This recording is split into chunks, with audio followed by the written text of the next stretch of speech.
ကျွန်တော်ငယ်တငယ်ချင်းနဲ့ဆက်တူရှယ်ယာစိုက်ပြီးပင်လယ်စာတိုင်းတစ်ခုဖွင့်ခဲ့ကြတယ်တနစ်ပြည့်တော့အသားတင်အမြတ်350တောင်ရခဲ့တာဒါပေမဲ့နှစ်ချုပ်အမြတ်ခွဲဝေမဲ့အချိန်ရောက်တော့သူကမရှက်မယုံမျက်နှာပေးနဲ့350လုံးကိုလွှဲယူသွားပြီးကျွန်တော်ကိုတော့9000ပဲဖြစ်ပေးတယ်ရှောင်းကြီးငါတို့တိုင်ကဒီနေ့စုစုပေါင်း350မြတ်တယ်ဒီ9000ကမင်းရဲ့အမြတ်ဝေစုပဲယူထားလိုက်9000ဒီနှစ်တိုင်က350မြတ်တာကိုမင်းကငါ့ကို9000ပဲပေးတယ်ဟုတ်လားကျွန်တော်ရှိကစာအိတ်နဲ့ကျန်းဟောက်ရဲ့အလိုလျောက်ဖြစ်တဲ့နယ်လို့ထင်နေတဲ့မျက်နှာပေးကိုကြည့်ရင်ကျွန်တော်အုံနောက်ထဲမှာတော့လွန်ခဲ့တဲ့365ရက်လုံးရဲ့စည်ရင်တွက်ကိန်းတွေကတဖြန်းဖြန်းနဲ့မြည်ဟဲလို့နေတယ်။တစ်နှစ်ပတ်လုံးနေတိုင်းမနက်အစောကြီး2နာရီဆိုတာနဲ့ကျွန်တော်တင်မောစိတ်ကိုသွားပြီးကုံလက်ခံကုံစေးရတယ်ပြီးတော့မှကုံတွေကိုစိုင်ပြန်တဲ့ကန်ထဲထည့်ပြီးအသက်ရှင်အောင်မွေးရတယ်မနက်6နာရီဆိုတာနဲ့မြို့ထဲကနာမည်ကြီးဟိုတယ်ကြီးတွေစီအမိလိုက်ပို့ရပြန်ရောတစ်နှစ်ပတ်လုံးအေးအေးဝါတခါမှမအိတ်ခဲ့ရဘဲနဲ့ဒိုင်းရဲ့လက်ပတ်ငွေကို350ကျော်ထိရောက်အောင်တေလူလိုလုပ်ခဲ့ရတာအသေးပြောက်ဆိုင်ငန်းငါးခါလောက်သားခါနဲ့ရေကုန်မီခွန်တွေအားလုံးလုပ်ပြီးတော့နှစ်ချုပ်အသားတင်အမြက်ကအတိအကျ25သိန်းတောင်းထွက်ခဲ့တာဒါကိုနှစ်ကုံလို့အမျက်ခွဲတော့ကျန်းဟောက်က350ကိုအဆက်မရှိတင်းကျုံယူသွားလိမ့်မယ်လို့မထင်ထားခဲ့ဘူး။ရှောင်းကြီးလူဆိုတာကျေးဇူးတိတက်ရတယ်ကွာဒီတိုင်းကငါနာမည်နဲ့ဖွင့်ထားတာအစကမတီးရင်းနှီးငွေ9သိန်းကိုလည်းငါပဲစိုက်ခဲ့တာငါသာမင်းကိုဒီလိုနေရာမျိုးမပေးခဲ့ရင်မင်းအခုချိန်ထိငါဖမ်းလေပုံမှာသူများပိုက်ဆွဲပေးနေတော့မယ်ရှိအောင်မှာမင်းကလှုပ်အားလေးနည်းနည်းစိုက်ခဲ့တာတင်9000ခွဲပေးတာတော့မနေတော့ဘူးမင်းအပြင်မှာသွားစုံစမ်းကြည့်လိုက်ဦးဘယ်ပင်လဲစားအလုပ်သမားကတစ်နှစ်ကို9000ရလို့လဲဒါအပြင်မင်းရဲ့နေ့စဉ်3လက်စာကိုလည်းငါတခါမှမပြတ်စေခဲ့ဘူးလေပတ်စံကိုယူပြီးရင်အိမ်ပြန်ပြီးအိတ်ရတဲ့လဲနေတဲ့မင်းဖေအတွက်အားစီကောင်းကောင်းလေးတွေဝယ်ပေးလိုက်ဦးနှစ်တစ်ကိုအဆင်ပြေပြေဖြတ်တန်းပေါ့ဒါဟာကျွန်တော်ရဲ့ညီကိုလိုခင်ရတဲ့သူပဲဒိုင်းဆောက်ဖွင့်ခါစားတုန်းကသူကင်တွေပုံမတက်လို့တကန်လုံးကပင်လယ်စာတွေအကုန်တည်ဘူးလေအဲ့ဒီတုန်းကသူမျက်ရည်တွေဝယ်ပြီးကျွန်တော်လက်ကိုချစ်ချစ်ပါအောင်ဆုပ်လို့ငိုမဲမဲနဲ့ပြောခဲ့တာရှောင်းကြီး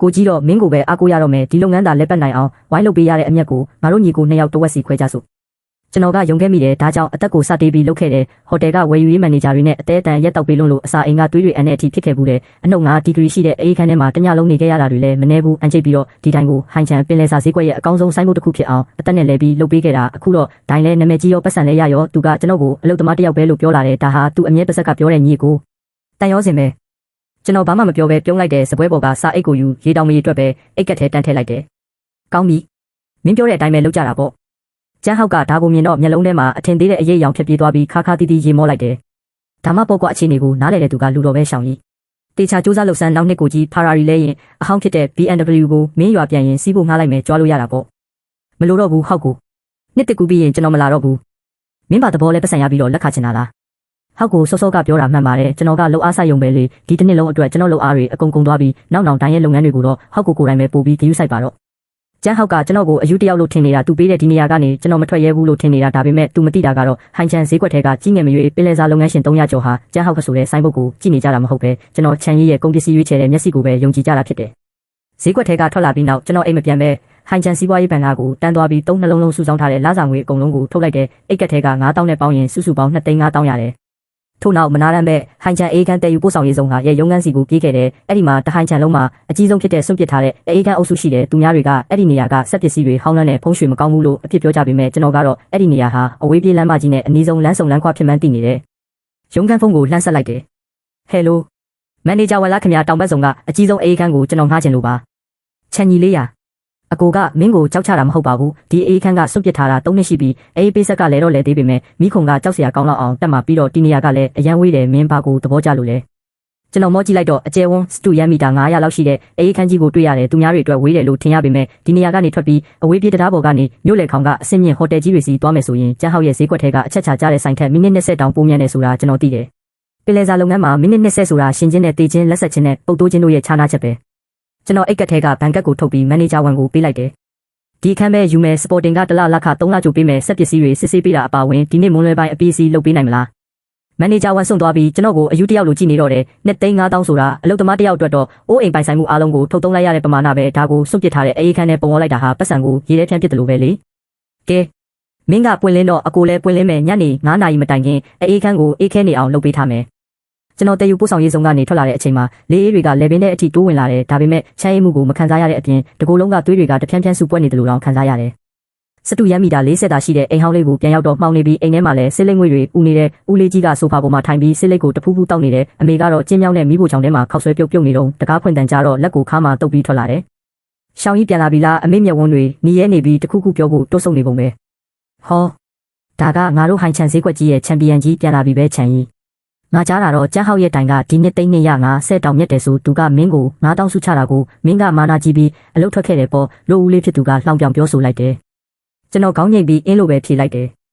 မင်းအုံနောက်ထဲရေဝင်သွားပြီလားကျန်းဟောက်ကအရင်စိုက်တာဆိုတော့အများကြီးရတာတဘာဝပဲလေမင်းလိုအလုပ်သမားကသူများနောက်ကနေဟင်းရည်တောက်ခွင့်ရတာကိုပဲအားမရသေးဘူးလားမင်းဖေအခုထိဆေးရုံမှာလဲနေတာကိုသိရလားအခုအလုပ်ထွက်လိုက်တော့မင်းမိသားစုကိုဘာနဲ့ကြွေးမလဲရှောင်းကြီးမင်းဦးလေးစကားပြောတာကြမ်းပေမဲ့အမှန်တရားကဒီလိုပဲလေကျန်းဟောက်ကနည်းနည်းမှလာကြည့်ပေမဲ့လာစားတော့မနှဲပါဘူးမင်းမနှက်ဖြန် secret ကောင်းကောင်းနှစ်ဘူးနဲ့အရက်ကောင်းကောင်းချို့ဝယ်ပြီးသူ့စီသွားပြီးတောင်းပန်လိုက်ပါပြီးရင်ပြန်လုပ်ပါဦးလို့အမေကဖြောင်းဖြတယ်ပြန်သွားလို့ရမယ်ဟုတ်လားမေသူရတဲ့350ဆိုတာကျွန်တော်အသက်နဲ့လဲပြီးလုပ်ပေးခဲ့တာသူကကျေးဇူးမသိတဲ့အပြင်ကျွန်တော်ကိုသူတောင်းစားလို့သဘောထားတာကျွန်တော်ငတ်တည်ရင်တော့သူ့စီဘယ်တော့မှပြန်မသွားဘူးမင်းကဘာသိလို့လဲသူတို့မှာပတ်စံရှိတယ်လူအင်အားရှိတယ်မြို့လေခေါင်မှာအကောင်းဆုံးဆိုင်ရှိတယ်မင်းမှာဘာရှိလဲမင်းမှာတကိုယ်လုံးစေးမပြေတဲ့ငါးညီနန်းကလွယ်လို့ဘာမှမရှိဘူးအဲ့ဒီ9000ကောထုတ်ပေးမင်းမေစီမှာထားပြီးမင်းဖေစေးကူးဖို့တုံးမယ်လို့ဦးလေးကဆက်ပြောလိုက်တယ်တုံးလိုက်ပြီဘာ9000လုံးကိုတဝက်ထဲနဲ့တုံးပစ်လိုက်တယ်ဟုတ်လားကျွန်တော်အေးခန်းတစ်ခုငှားလိုက်တယ်ကိုပိုင်လုပ်ငန်းလုပ်တော့မယ်ကိုပိုင်လုပ်ငန်းမင်းနဲ့လားမင်းမှာကုန်ပစ္စည်းရတဲ့လမ်းကြောင်းလည်းမရှိမင်းကိုပံ့ပိုးပေးမဲ့တထေးကြီးလည်းမရှိပဲနဲ့ဘာကိုပိုင်လုပ်ငန်းလဲကောင်းပြီမင်းတောင်ပန်စုံနေပြီပေါ့နောက်ကြရင်မင်းမေကိုတွဲပြီးလမ်းပေါ်မှာတောင်းစားရတဲ့ခါကျမှဒီနေ့ဦးလေးတတိမပေးခဲ့ဘူးလို့မပြောနဲ့ပြောပြီးတာနဲ့ဦးလေးကတကားကိုဝုန်းကနေစောင့်ပိတ်ပြီးထွက်သွားတယ်အိမ်ထဲမှာတေးလူလိုတိတ်ဆိတ်သွားတော့တယ်အမေကခုံပူလေးပေါ်မှာထိုင်ပြီးမျက်နှာကိုလက်နဲ့အုပ်ကတရှုပ်ရှုပ်ငူနေတယ်အမေကျွန်တော်ကိုမယုံဘူးအမေမျက်လုံးထဲမှာကြားဟောက်လိုချမ်းသာတဲ့သူတွေပဲစီးပွားရေးလုပ်နိုင်တာကျွန်တော်ကတော့ငွေကလေးကလှုပ်အားပဲရောင်းရမယ်ကံပါလာသူလို့ထင်နေတာကျွန်တော်အနားကိုသွားပြီးအမေပခုံးကိုညင်သားစွာပုတ်ပေးလိုက်တယ်အမေကျွန်တော်ကိုယုံမှမကြခင်မှာကျွန်တော်အဖေကိုတစ်မျိုးလုံးမှာအကောင်းဆုံးအထူးချက်မှတ်ကုသဆောင်စီပြောင်းပေးနိုင်အောင်လုပ်ပါမယ်မနက်စောကြီးတနာရီမှာကျွန်တော်အေးခန်းထဲကိုတယောက်တည်းရောက်နေပြီးရေပိုက်ပြင်းစားနဲ့အညစ်အကြေးတွေကိုတလက်မချင်းလိုက်ဆေးနေတယ်အတိအကျအဲ့ဒီအချိန်မှာပဲဖုန်းမိလာတယ်ဒီလိုအချိန်မှာဖုန်းဆက်လာတာဟာတမျိုးလေးတော့လူပဲရှိတယ်စိတ်ကန်းကိုအခုလေးတင်စိုက်ကပ်လာတဲ့တင်မော့ကပလိန်ပဲဖုန်းကိုကင်လိုက်တာနဲ့ဒေါသတကြီးအော်ဟစ်တန်ကထွက်လာတယ်ချန်ကြီးလေးမင်းကျန်းဟောက်ရဲ့အတိုင်းမှာလုံနေသေးလားမလုံတော့ဘူးလားအကိုဖုန်းကျွန်တော်ကိုပိုင်လုပ်ငန်းလုပ်နေပြီဘာလို့ဒီလောက်ဒေါသထွက်နေတာလဲအဲ့ဒီကျန်းဟောက်ဆိုတဲ့ကောင်စုပ်လေးမင်းမရှိတာနဲ့ဘဲကမှမသိတဲ့အလုံးမကျွမ်းကျင်တဲ့ငရုံတယောက်ကိုကုန်းစစ်ဖို့ခေါ်ထားတယ်ငါအခုတင်ပင်လယ်နဲ့ထဲကနေဖမ်းလာတဲ့အစင်းမြင့်တောင်ကြီးငါးနဲ့အကြားငါးပိတာချင်း9000ရှိတယ်အကုန်လုံးလက်လက်ဆက်ခါနေတာအဲ့ဒီကောင်ကျန်းဟောက်ကအပြစ်ရှာပြီးအယောင်အစင်းမကောင်းဘူးဆိုကဈေးကို3ပုံ1ပုံလောက်နှိမ့်ကျင်နေတာငါ့ကိုတူတောင်းစားအောက်မေ့နေလားမသိဘူးကျွန်တော်နှလုံးသားတစ်ခုလုံးဒိန်းကလေးတုံလို့သွားတဲ့အစင်းမြင့်တော်ရိုင်းကြောင်ငါးပိတာချင်း9000ဆိုတာမြို့ထဲကနာမည်ကြီးဟိုတယ်ကြီးတွေအလူရက်လိုချင်နေကြတဲ့အဖိုးတန်ပစ္စည်းပဲဒါကိုသာရအောင်ယူနိုင်ရင်လုပ်ငန်းတစ်ခုနာမည်ပေါက်အောင်လုပ်နိုင်မဲ့အပြင်အမျက်ကလည်းအနည်းဆုံး2ဆလောက်ရမှာတေးချတယ်ဖုန်းအကူဒီကုံတွေအကုန်လုံးကိုကျွန်တော်ယူမယ်ဖုန်းထဲမှာဖုန်းအကူတယောက်တိတိတတ်တာဆွန့်သွားတယ်မင်းအကုန်ယူမလို့လားချန်ကြီးလေးရာဒါကတော်ရိုင်းကြောင်ငါးပိတာချင်း9000တောင်ရှိတာနည်းတဲ့ပမာဏမဟုတ်ဘူးမင်းအခုမှတကူတော်လုပ်ငန်းစလုပ်တာဘယ်လိုလုပ်ဒီလောက်အတောင်ကြီးရတာလဲဖုန်းအကူကုံတွေတင်းမောပေါ်မှာရှိသေးလားရှိသေးတယ်အခုတင်စိတ်ကက်တာကျန်းဟောက်အဲ့ဒီခွေးမသားလွတ်လိုက်တဲ့ကောင်ကဒီမှာငါနဲ့စကားများနေတော့ကျွန်တော်ကိုမိနစ်40ပေးပါအခုချက်ချင်းလာခဲ့မယ်ကျွန်တော်ဖုန်းချလိုက်ပြီးညစ်ပတ်ပေးရနေတဲ့ရော်ဘာလက်အိတ်ကိုချွတ်ကအေးခန်းထဲကနေပြေးထွက်ခဲ့တယ်မနက်အစောကြီးရဲ့ပင်လယ်လေကဓာတ်နဲ့မွန်းတယ်လို့မျက်နှာကိုဆက်ဖြင်းနေစေပေမဲ့ကျွန်တော်တကူလုံးကတော့ပူလောင်မြန်ဆန်နေခဲ့ပြီအစင်းမြင့်တောရိုင်းကြောင်ငါးပိတာချင်း9000တောရိုင်းကြောင်ငါးဆိုရင်ဟိုတယ်လက်ကားစီးတစ်ချင်းကိုအနည်းဆုံး180ရှိတယ်ကြားငါဆိုရင်တစ်ချင်းကို120အထက်မှာရှိတာအကယ်၍ကျွန်တော်သာဒီကုန်းကိုရအောင်ယူနိုင်ရင်လက်ပြောင်းလွယ်လှုပ်လိုက်ယုံတင်နေတဲ့အမျက်ကအတော်လေးကိုအလားလာကောင်းတယ်ပြဿနာကကျွန်တော်အိတ်ကက်ထဲမှာပတ်စံ3000တောင်မပြည့်တော့ဘူးရှိတဲ့25000လုံးကအေးခန်းငါးခါနဲ့စပေါ်တင်ခတဲ့အကုန်ပုံအောခဲ့ပြီးကျွန်တော်အေးခန်းဝါကဓာတ်တိုင်အောက်မှာ3မိနစ်တိတိမတက်ရက်ပြီးပတ်စံချေးလို့ရနိုင်မဲ့လူမှန်သမျှကိုအုံနောက်ထဲအမြန်ဆုံးလိုက်တွေးနေမိတယ်။ online ကနေပတ်စံချေးတဲ့စနစ် online ကောင်ကလည်းချေးငွေပမာဏကနည်းလုံးနဲ့ဆွေမျိုးတွေလား။ဦးလေးဖြစ်သူရဲ့မျက်နှာကြီးပေါ်လာတာနဲ့ကျွန်တော်ချက်ချင်းပဲအဲ့ဒီအတွေးကိုပြန်ဖြောက်လိုက်တယ်။နောက်ဆုံးမှာတော့ဖုန်းနံပါတ်တစ်ခုကိုနှိပ်လိုက်တယ်ဖုန်းက6ချက်လောက်မြည်သွားတယ်ဖုန်းချတော့မဲ့အချိန်ကြာမှတစ်ဖက်ကကင်လိုက်တယ်။ရှောင်းကြီးအခုဘယ်နှနာရီရှိပြီလဲမင်းသိလား။ကြောက်ဟန်ရှမ်းဟိုင်ချန်ပင်လယ်စာလောကရဲ့စီနီယာကြီးတယောက်ပဲပင်လယ်စာဟိုတယ်ကိုအနှစ်20လောက်ဖွင့်ခဲ့ပြီးအခုတော့တဝက်တစ်ပြက်အနားယူနေတဲ့သူလုံးကကျွန်တော်ဒီလောကရဲ့စဝင်ခါစဘာမှမသိသေးတဲ့အချိန်ကုံဘလို့ဆေးရမလဲငါဘလို့ကြည့်ရမလဲတင်မော့ကပတိန်တွေနဲ့ဘလို့ဆက်ဆံရမလဲဆိုတာကိုသူကပဲလက်တွဲတင်ပေးခဲ့တာပြောရရင်သူတာမရှိရင်ကျွန်တော်ရဲ့ဒီကုံစစ်တဲ့မျက်စိရှိလာမှာမဟုတ်ဘူးဟိုင်ရှန်ဦးလေးကျွန်တော်မှာအရေးကြီးကိစ္စရှိလို့ပါပြောဖုန်းကိုရဲ့တင်မော့အခုတင်ဆိုင်တယ်ငါထောင်ချင်းရှိတဲ့အစင်းမြင့်တော်ရိုင်းတောင်ကြီးငါနဲ့ကြားငါတွေပါတယ်ကျန်းဟောက်ကဈေးနှိမ်လို့ဖုန်းကိုကစိတ်ဆိုးပြီးလမ်းခွဲနေကြပြီးကျွန်တော်ဒါကိုအကုန်သိမ်းကျုံယူခြင်းနဲ့ဖုန်းထဲမှာစက္ကန့်နဲ့ငယ်လောက်တိတ်ဆိတ်သွားတယ်မင်းကကျန်းဟောက်စီမှာလုပ်နေတာမဟုတ်ဘူးလားဒီနေ့ပဲအစင်မပြေဖြစ်ပြီးထွက်လာတာကျွန်တော်ကိုပိုင်လုပ်ငန်းလုပ်တော့မယ်ကိုပိုင်လုပ်ငန်းမင်းမှာဘာရှိလို့လုပ်မှာလဲတော်ရိုင်းကြောက်ငါထောင်ချင်းဆိုတာနည်းနည်းပါးပါးတောင်6သိန်းလောက်ရှိမှာမင်းမှာရှိလို့လားဒါကြောင့်မို့လို့ဦးလေးစီအကူကြီးတောင်းတာပါဦးလေးစီကချေးခြင်းလို့ရှောင်းကြီးမင်းဦးလေးဟိုင်ရှမ်းမှာအရင်နေ့အနှဲငယ်ရှိတာမှန်ပေမဲ့6သိန်းဆိုတာနည်းတဲ့ပမာဏမဟုတ်ဘူးချေးတာမဟုတ်ပါဘူးအလောင်းစားလုပ်တာပါဘာသဘောလဲ ဦးလေးကျွန်တော်ကို9သိန်းပဲချေးပေးပါ3ရက်အတွင်းကျွန်တော်ဦးလေးကို6သိန်းပြန်ဆက်မယ်အကယ်၍မပြန်ဆက်နိုင်ရင်ဦးလေးရဲ့ဟိုတယ်မှာကျွန်တော်3နှစ်ပတ်လုံးလစာတပြားမှမယူပဲအလကားလုပ်ပေးပါမယ်ဖုန်းတစ်ဖက်ကခစ်တက်မြတိတ်ဆိတ်သွားပြီးနောက်ကြောက်ဟန်ရှမ်းကလေးလေးပင်ပင်စကားဆိုလာတယ်မင်းကတော့အပြောကြီးသားပဲအဲ့ဒီကုံတွေကိုမင်းကိုယ်တိုင်မြင်ဘူးလို့လားမမြင်ရသေးဘူးဒါပေမဲ့ကျွန်တော်ဖုန်းကိုယုံနေသူပင်လယ်နဲ့ငါးဖက်လုပ်ငန်းလုပ်လာတာအနှစ်20ရှိပြီကုံကဘယ်တော့မှမပြတ်ဘူးပြဿနာလည်းမရှိဘူးပြီးတော့ဘာဖြစ်လဲကျန်းဟောက်လွတ်လိုက်တဲ့လူကဈေးနှိမ်နေဆိုကြတဲ့ကဒီကုံကအကောင်းစားဖြစ်ရမယ်သူ့အကြောင်းကိုကျွန်တော်အသိဆုံးပဲပစ္စည်းကောင်းလေးသူကပို့ပြီးဈေးနှိမ်လေးပဲဒါကသူ့ရဲ့ထမင်းစားရည်တောင်းနေလမ်းပဲကောင်းပြီငါသိမ့်မင်းကထဲကိုအခုပဲလွှဲပေးလိုက်မယ်ဒါပေမဲ့ငါစကားဆိုးကိုကြိုပြောထားမယ်အကယ်၍မင်းတာရှုံးနေသွားရင်နောက်ငါကိုဦးလေးလို့မခေါ်နဲ့တော့ကျေးဇူးတင်ပါတယ်ဟန်ရှမ်းဦးလေးကျေးဇူးတင်မနေနဲ့တုန်းကငါအတွက်ဟင်းလျာအစ်စ်ကိုမီးစမ်းပေးရင်းနဲ့အစာရင်ရောက်ပြီးဆေးရုံတက်ခဲ့ရတဲ့မင်းရဲ့စေတနာကိုထောက်ထားပြီးအခုလိုကူညီတာဖုန်းကျသွားပြီးစက္ကန့်30အကြာမှာဖုန်းကတုံခါလာတဲ့ဘဏ်ကတ်ထဲကိုပတ်စံ9သိန်းဝင်လာပြီးကျွန်တော်ဖုန်းကိုကြစ်ပါအောင်စုပ်ကင်ထားရင်းမျက်ရည်တွေတောင်ဝဲလာမိတယ်ဒီကဘာပေါ်မှာကိုယ့်ရဲ့ကောင်းကွက်ကိုမှတ်မိပေးမဲ့သူရှိနေသေးတာပဲကျွန်တော်အဲ့ဒီဆိုင်ကအစုပ်လေးကိုစီးပြီးစိတ်ကန်းဘက်ကိုအမြန်ဆုံးမောင်းခဲ့တဲ့စိတ်ကန်းကိုရောက်တော့နံပါတ်3စိတ်ကန်းနေရာမှာဖုန်းအကိုရဲ့တင်မောကိုတွေ့ရတယ်ဖုန်းအကိုရဲ့နာမည်အရင်းကကျိုးဟိုင်ဖုန်းအသက်40ကျော်ပြီးအရေးပြားကညိုမဲနေပြီးလက်ဖွားတွေမှာပိုက်ဆွဲလွန်းလို့အသားမာတွေတက်နေတာအခုချိန်မှာသူကတင်မောနံပေးမှာရက်နေပြီးမျက်နှာတစ်ခုလုံးညိုမိုင်းလို့နေတယ်သူရှိမှာတော့ပန်းပွင့်အင်ဂျီဝတ်ထားတဲ့လူငယ်တစ်ယောက်ရက်နေတယ်သူကတော့ကျန်းဟောက်ရဲ့ဝမ်းကွက်ညီစုံဖုန်းပဲဖုန်းကိုကျွန်တော်ကအကိုကိုမျက်နှာမပြတ်ချင်ပါဘူးဒါပေမဲ့ဒီငါးတွေရဲ့အဆင့်တန်းကတကယ်ကိုမမီဘူးဒီငါးကိုကြည့်လိုက်ဦးငါးစုတောင်တွေတောင်ဖြောနေပြီးကျွန်တော်အကိုကပြောတယ်အများဆုံး30%ရှော့ဈေး9%နဲ့ပဲယူနိုင်မယ်တဲ့အကိုကရှုံးနေထင်ရင်တခြားဆိုင်ကိုတွားပြကြည့်ပေါ့ကျိုးဟိုင်ဖုန်းဟာဒေါသထွက်လွန်းလို့လက်တွေတောင်တုံနေရှာတယ်စုံဖုန်းမင်းမျက်လုံးကဘယ်မှာတွားတက်ထားတာလဲဒါကပင်လယ်နဲ့တောရိုင်းကြောင်ငါးကွာငါးစုတောင်ရဲ့အယောင်ကမွေးမြူရင်းငါထက်မူလကလေးကဖြောပြီးသားငါလေမောင်းလာတာအနှစ်20ရှိပြီးကုန်မကောင်းဘူးလို့အပြောခံရတာဒါပထမဆုံးပဲဖုန်းအကိုကျွန်တော်အနားကိုရှောက်သွားလိုက်တယ်ကျိုးဟိုင်ဖုန်းကလှည့်ကြည့်ပြီးကျွန်တော်ကိုမြင်တော့မျက်လုံးတွေဝင်းကနေဖြစ်သွားတယ်ချန်ကြီးလေးမင်းလာပြီပဲစုံဖုန်းကလည်းကျွန်တော်ကိုမြင်တော့မျက်နှာပေးကတောင်ခဲသွားပြီးချက်ချင်းပဲလှောင်ပြောင်တဲ့အမူအရာပြုလုပ်လာတယ်ဒါချန်ကြီးမဟုတ်လားငါအကူပြောတာတော့မင်းဒီနေ့မွန်းလွဲပိုင်းကတော်တော်လေးမာနာကြီးနေတယ်ဆို9000တောင်မယူဘူးဆိုပါလေတကောင်ရန်ကြီးစိတ်ကန်းကိုလာပြီးအမိုက်ကောက်မလို့လားကျွန်တော်သူ့ကိုဂယုမဆိုင်ပဲတင်းမောပေါ်တန်းခုန်တက်ပြီးငါးကန်နာမှာဒူးထောက်ထိုင်ကြည့်လိုက်တယ်ကန်ထဲမှာတောင်ကြီးငါးတွေနဲ့ကြားငါးတွေကပခုံးချင်းအီးပြီးပြင်းနေနေတာငါးစုတောင်တွေကထောင်မက်နေပြီးမျက်လုံးတွေကကြည်လင်နေတဲ့ပါးဟက်တွေကလည်းအားရှိပါရှိပွင့်လိုက်ပိတ်လိုက်ဖြစ်နေကြတော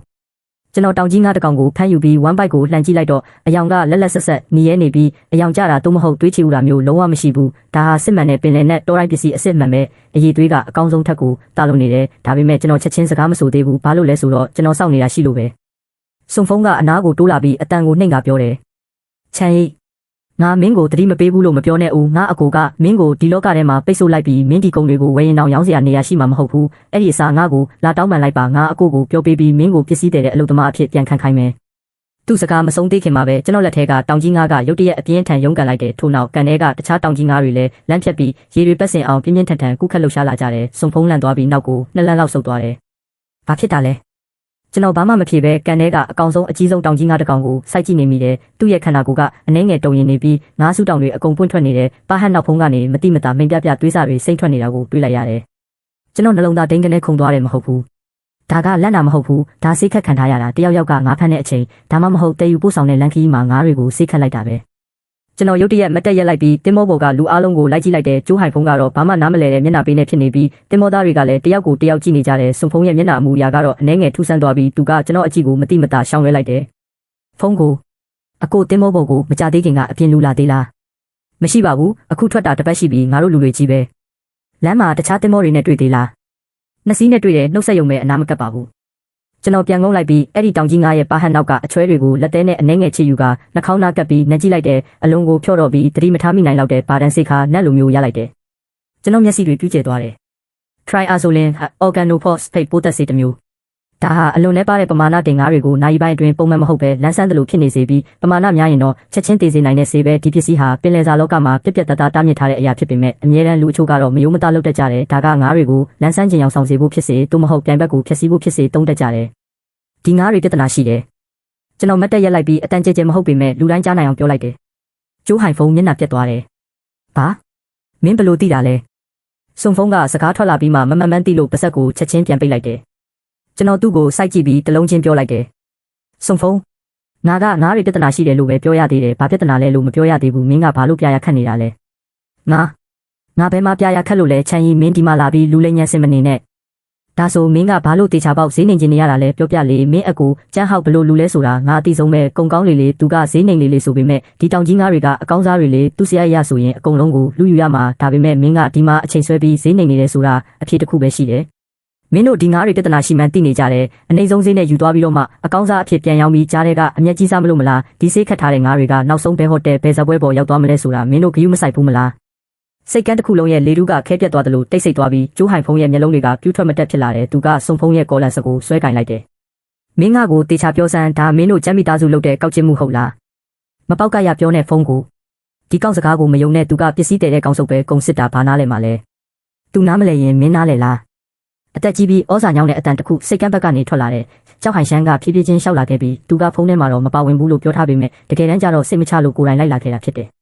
ဟန်ရှမ်းဦးလေးကျွန်တော်အမြန်သွားကြိုလိုက်တဲ့ကြောက်ဟန်ရှမ်းကလက်ကပြပြီးငါးကန်နာသွားကတေးသေးချာချာငုံကြည့်ပြီးအနံ့ခံလိုက်တဲ့ထို့နောက်သူပြန်မတက်ရက်ပြီးစုံဖုံးကိုအေးဆက်ဆက်အကြည့်နဲ့ကြည့်လိုက်တယ် try အားဆိုရင်ပဲစေးပမာဏမများပေမဲ့ဒီငါးတွေ3ရက်အတွင်းတကောင်ပြီးတကောင်တေးဖို့တော့လုံလောက်တယ်ဟင်းကျန်းဟောက်အဲ့ဒီကောင်စုပ်လေးကလက်ရဲဆက်ရဲရှိလာခြင်းစုံတုံးကသူ့အဖေကျန်းဝမ်ရှမ်းသားကလည်းငါးကန်နဲ့ဖော်မလင်ခတ်ပြီးစီးပွားတက်ခဲ့တာအခုတော့တားဖြစ်သူကအဖေထက်တောင်ရက်ဆက်သေးတယ်ကျိုးဟိုင်ဖုံးကစုံဖုံးကိုလွှတ်လိုက်ပြီးတကိုယ်လုံးအားအင်ကုန်ခန်းသွားတယ်လို့ဖြစ်သွားရှာတယ်သွားပြီဒီကုံတွေတော့အကုန်သွားပြီမသွားသေးပါဘူးလို့ကျွန်တော်ကပြန်ပြောလိုက်ပါတယ်ကျွန်တော်ဒူးထောက်ထိုင်ချလိုက်ပြီးအကြီးဆုံးတောင်ကြီးငါးကိုပြန်ဖမ်းကပါဟတ်ဖုံးကိုလှန်ပြီးတေးသေးချာချာစောင့်ကြည့်လိုက်တယ်ပါဟတ်မြင်တွေကမျိုးမိုင်းနဲ့အနီရောင်တန်းနေပေမဲ့ပုတ်တိုးပျက်စီးသွားတာမျိုးမရှိသေးဘူးဒါဟာဆေးမိတဲ့အချိန်မကြသေးပဲအစိတ်တောက်တွေကခလီစာတွေတဲ့အထိအပြည့်အဝမပြတ်နှံ့သေးဘူးဆိုတာကိုပြသနေတာပဲဖုံးကိုတင်းမောပေါ်မှာကာဗွန်ရှိလားရှိတယ်ပင်လယ်ရေကိုစစ်ထုတ်ဖို့သုံးတာအကုန်လုံးတည်လာခဲ့ပြီးတော့အကြီးဆုံးဖို့ဘူးနှစ်ဆဲကိုပြင်ဆင်ပေးပါဘူးတပူးစီတဲကိုကာဗွန်5ကျင်စီထည့်မယ်ပြီးရင်လက်ဆက်တဲ့ပင်လယ်ရေအပြည့်ဖြည့်ငါးတွေကိုအကြီးသေးခွဲထည့်မယ်တပူးကိုအကောင်30ထက်မပိုစေနဲ့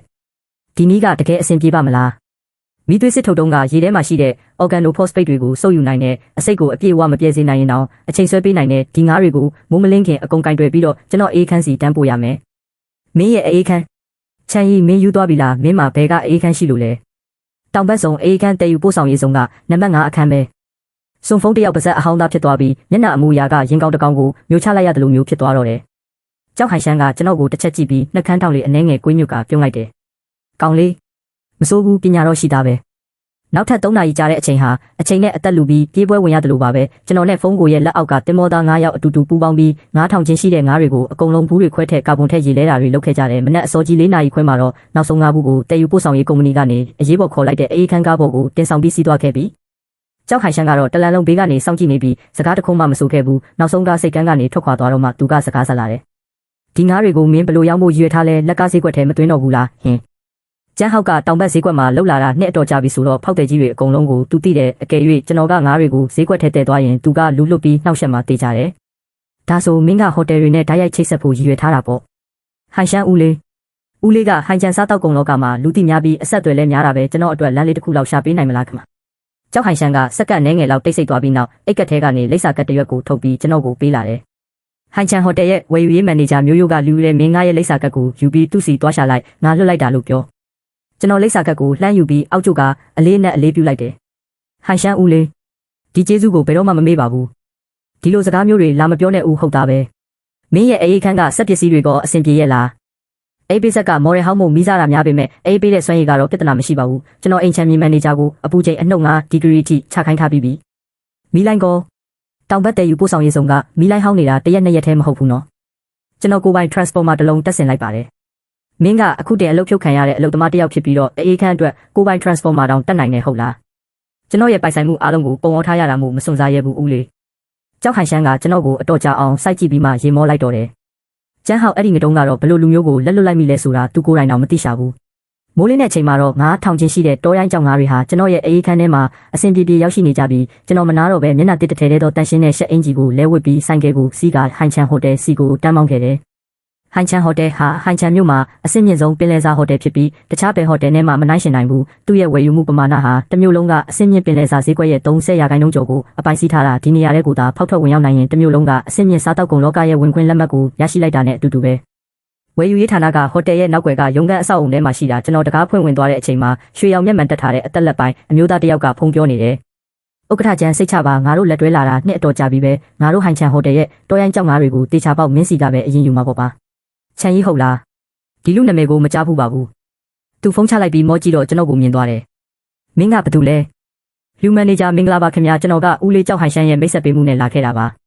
ါကျွန်တော်လက်နှစ်ဖက်နဲ့လိပ်စာကတ်ကိုကမ်းပေးလိုက်တဲ့လူမန်နေဂျာကလိပ်စာကတ်ကိုယူကြည့်ပြီးနောက်မျက်နှာအမူအရာကအနှဲငယ်ပျော့ပြောင်းသွားတယ်ဦးလေးကြောက်ရဲ့လူပဲထိုင်ပါလူမန်နေဂျာကျွန်တော်ဒီနေ့လာတာကမန်နေဂျာနဲ့စီးပွားရေးတစ်ခုပြောချင်လို့ပါဘာစီးပွားရေးလဲတောရိုင်းတောင်ကြီးငါးနဲ့ကြားငါစုစုပေါင်း9000ချင်းရှိပါတယ်ဒီမနက်တင်ပင်လယ်နက်ကနေဖမ်းလာတာဖြစ်ပြီးအရေးသွေးကအကောင်းဆုံးပါတောရိုင်းကြောက်ငါးကငါတို့ဟိုတယ်ရဲ့နာမည်ကြီးဟင်းရဖြစ်တာမို့လိုအပ်ချက်တော်ရှိတယ်ဒါပေမဲ့ကျန်းစုကျန်းဟောက်ဘက်ကလည်းငါ့ကိုဈေးနှုန်းတင်ထားပြီးတောင်ကြီးငါးတစ်ချင်းကို160ကြားငါးတစ်ချင်းကို100တဲ့မင်းကောဘယ်လောက်ဈေးပေးနိုင်လဲကျန်းဟောက်သူပဲပြန်ဖြစ်နေပြန်ပြီးသူဖုန်းကိုဈေးနေလုံးကတော့အစ်စ်မမိဘူးလို့အပြစ်ပြောပြီးဟိုတယ်စီကြတော့ဈေးကွက်ပေါက်ဈေးထက်နှိမ့်တဲ့ဈေးကိုပေးပြီးကြားထဲကနေနှစ်ဖက်လုံးကိုစားဖို့ကြံစီနေတာပဲလူမန်နေဂျာကျွန်တော်ရဲ့ကုံတွေကိုကိုယ်တိုင်လာကြည့်ပေးဖို့ဖိတ်ခေါ်ချင်ပါတယ်အခုချက်ချင်းသွားကြည့်လို့ရမလားအခုလားဟုတ်ပါတယ်ကုံတွေကကျွန်တော်အေးခန်းထဲမှာရှိပါတယ်ကားမောင်းသွားရင်15မိနစ်ပဲကြာမှာပါလူမန်နေဂျာခစ်တက်မြတွတ်ဆုပ်သွားပြီးနောက်ဆုံးမှာတော့ခေါင်းငိမ့်လိုက်တယ်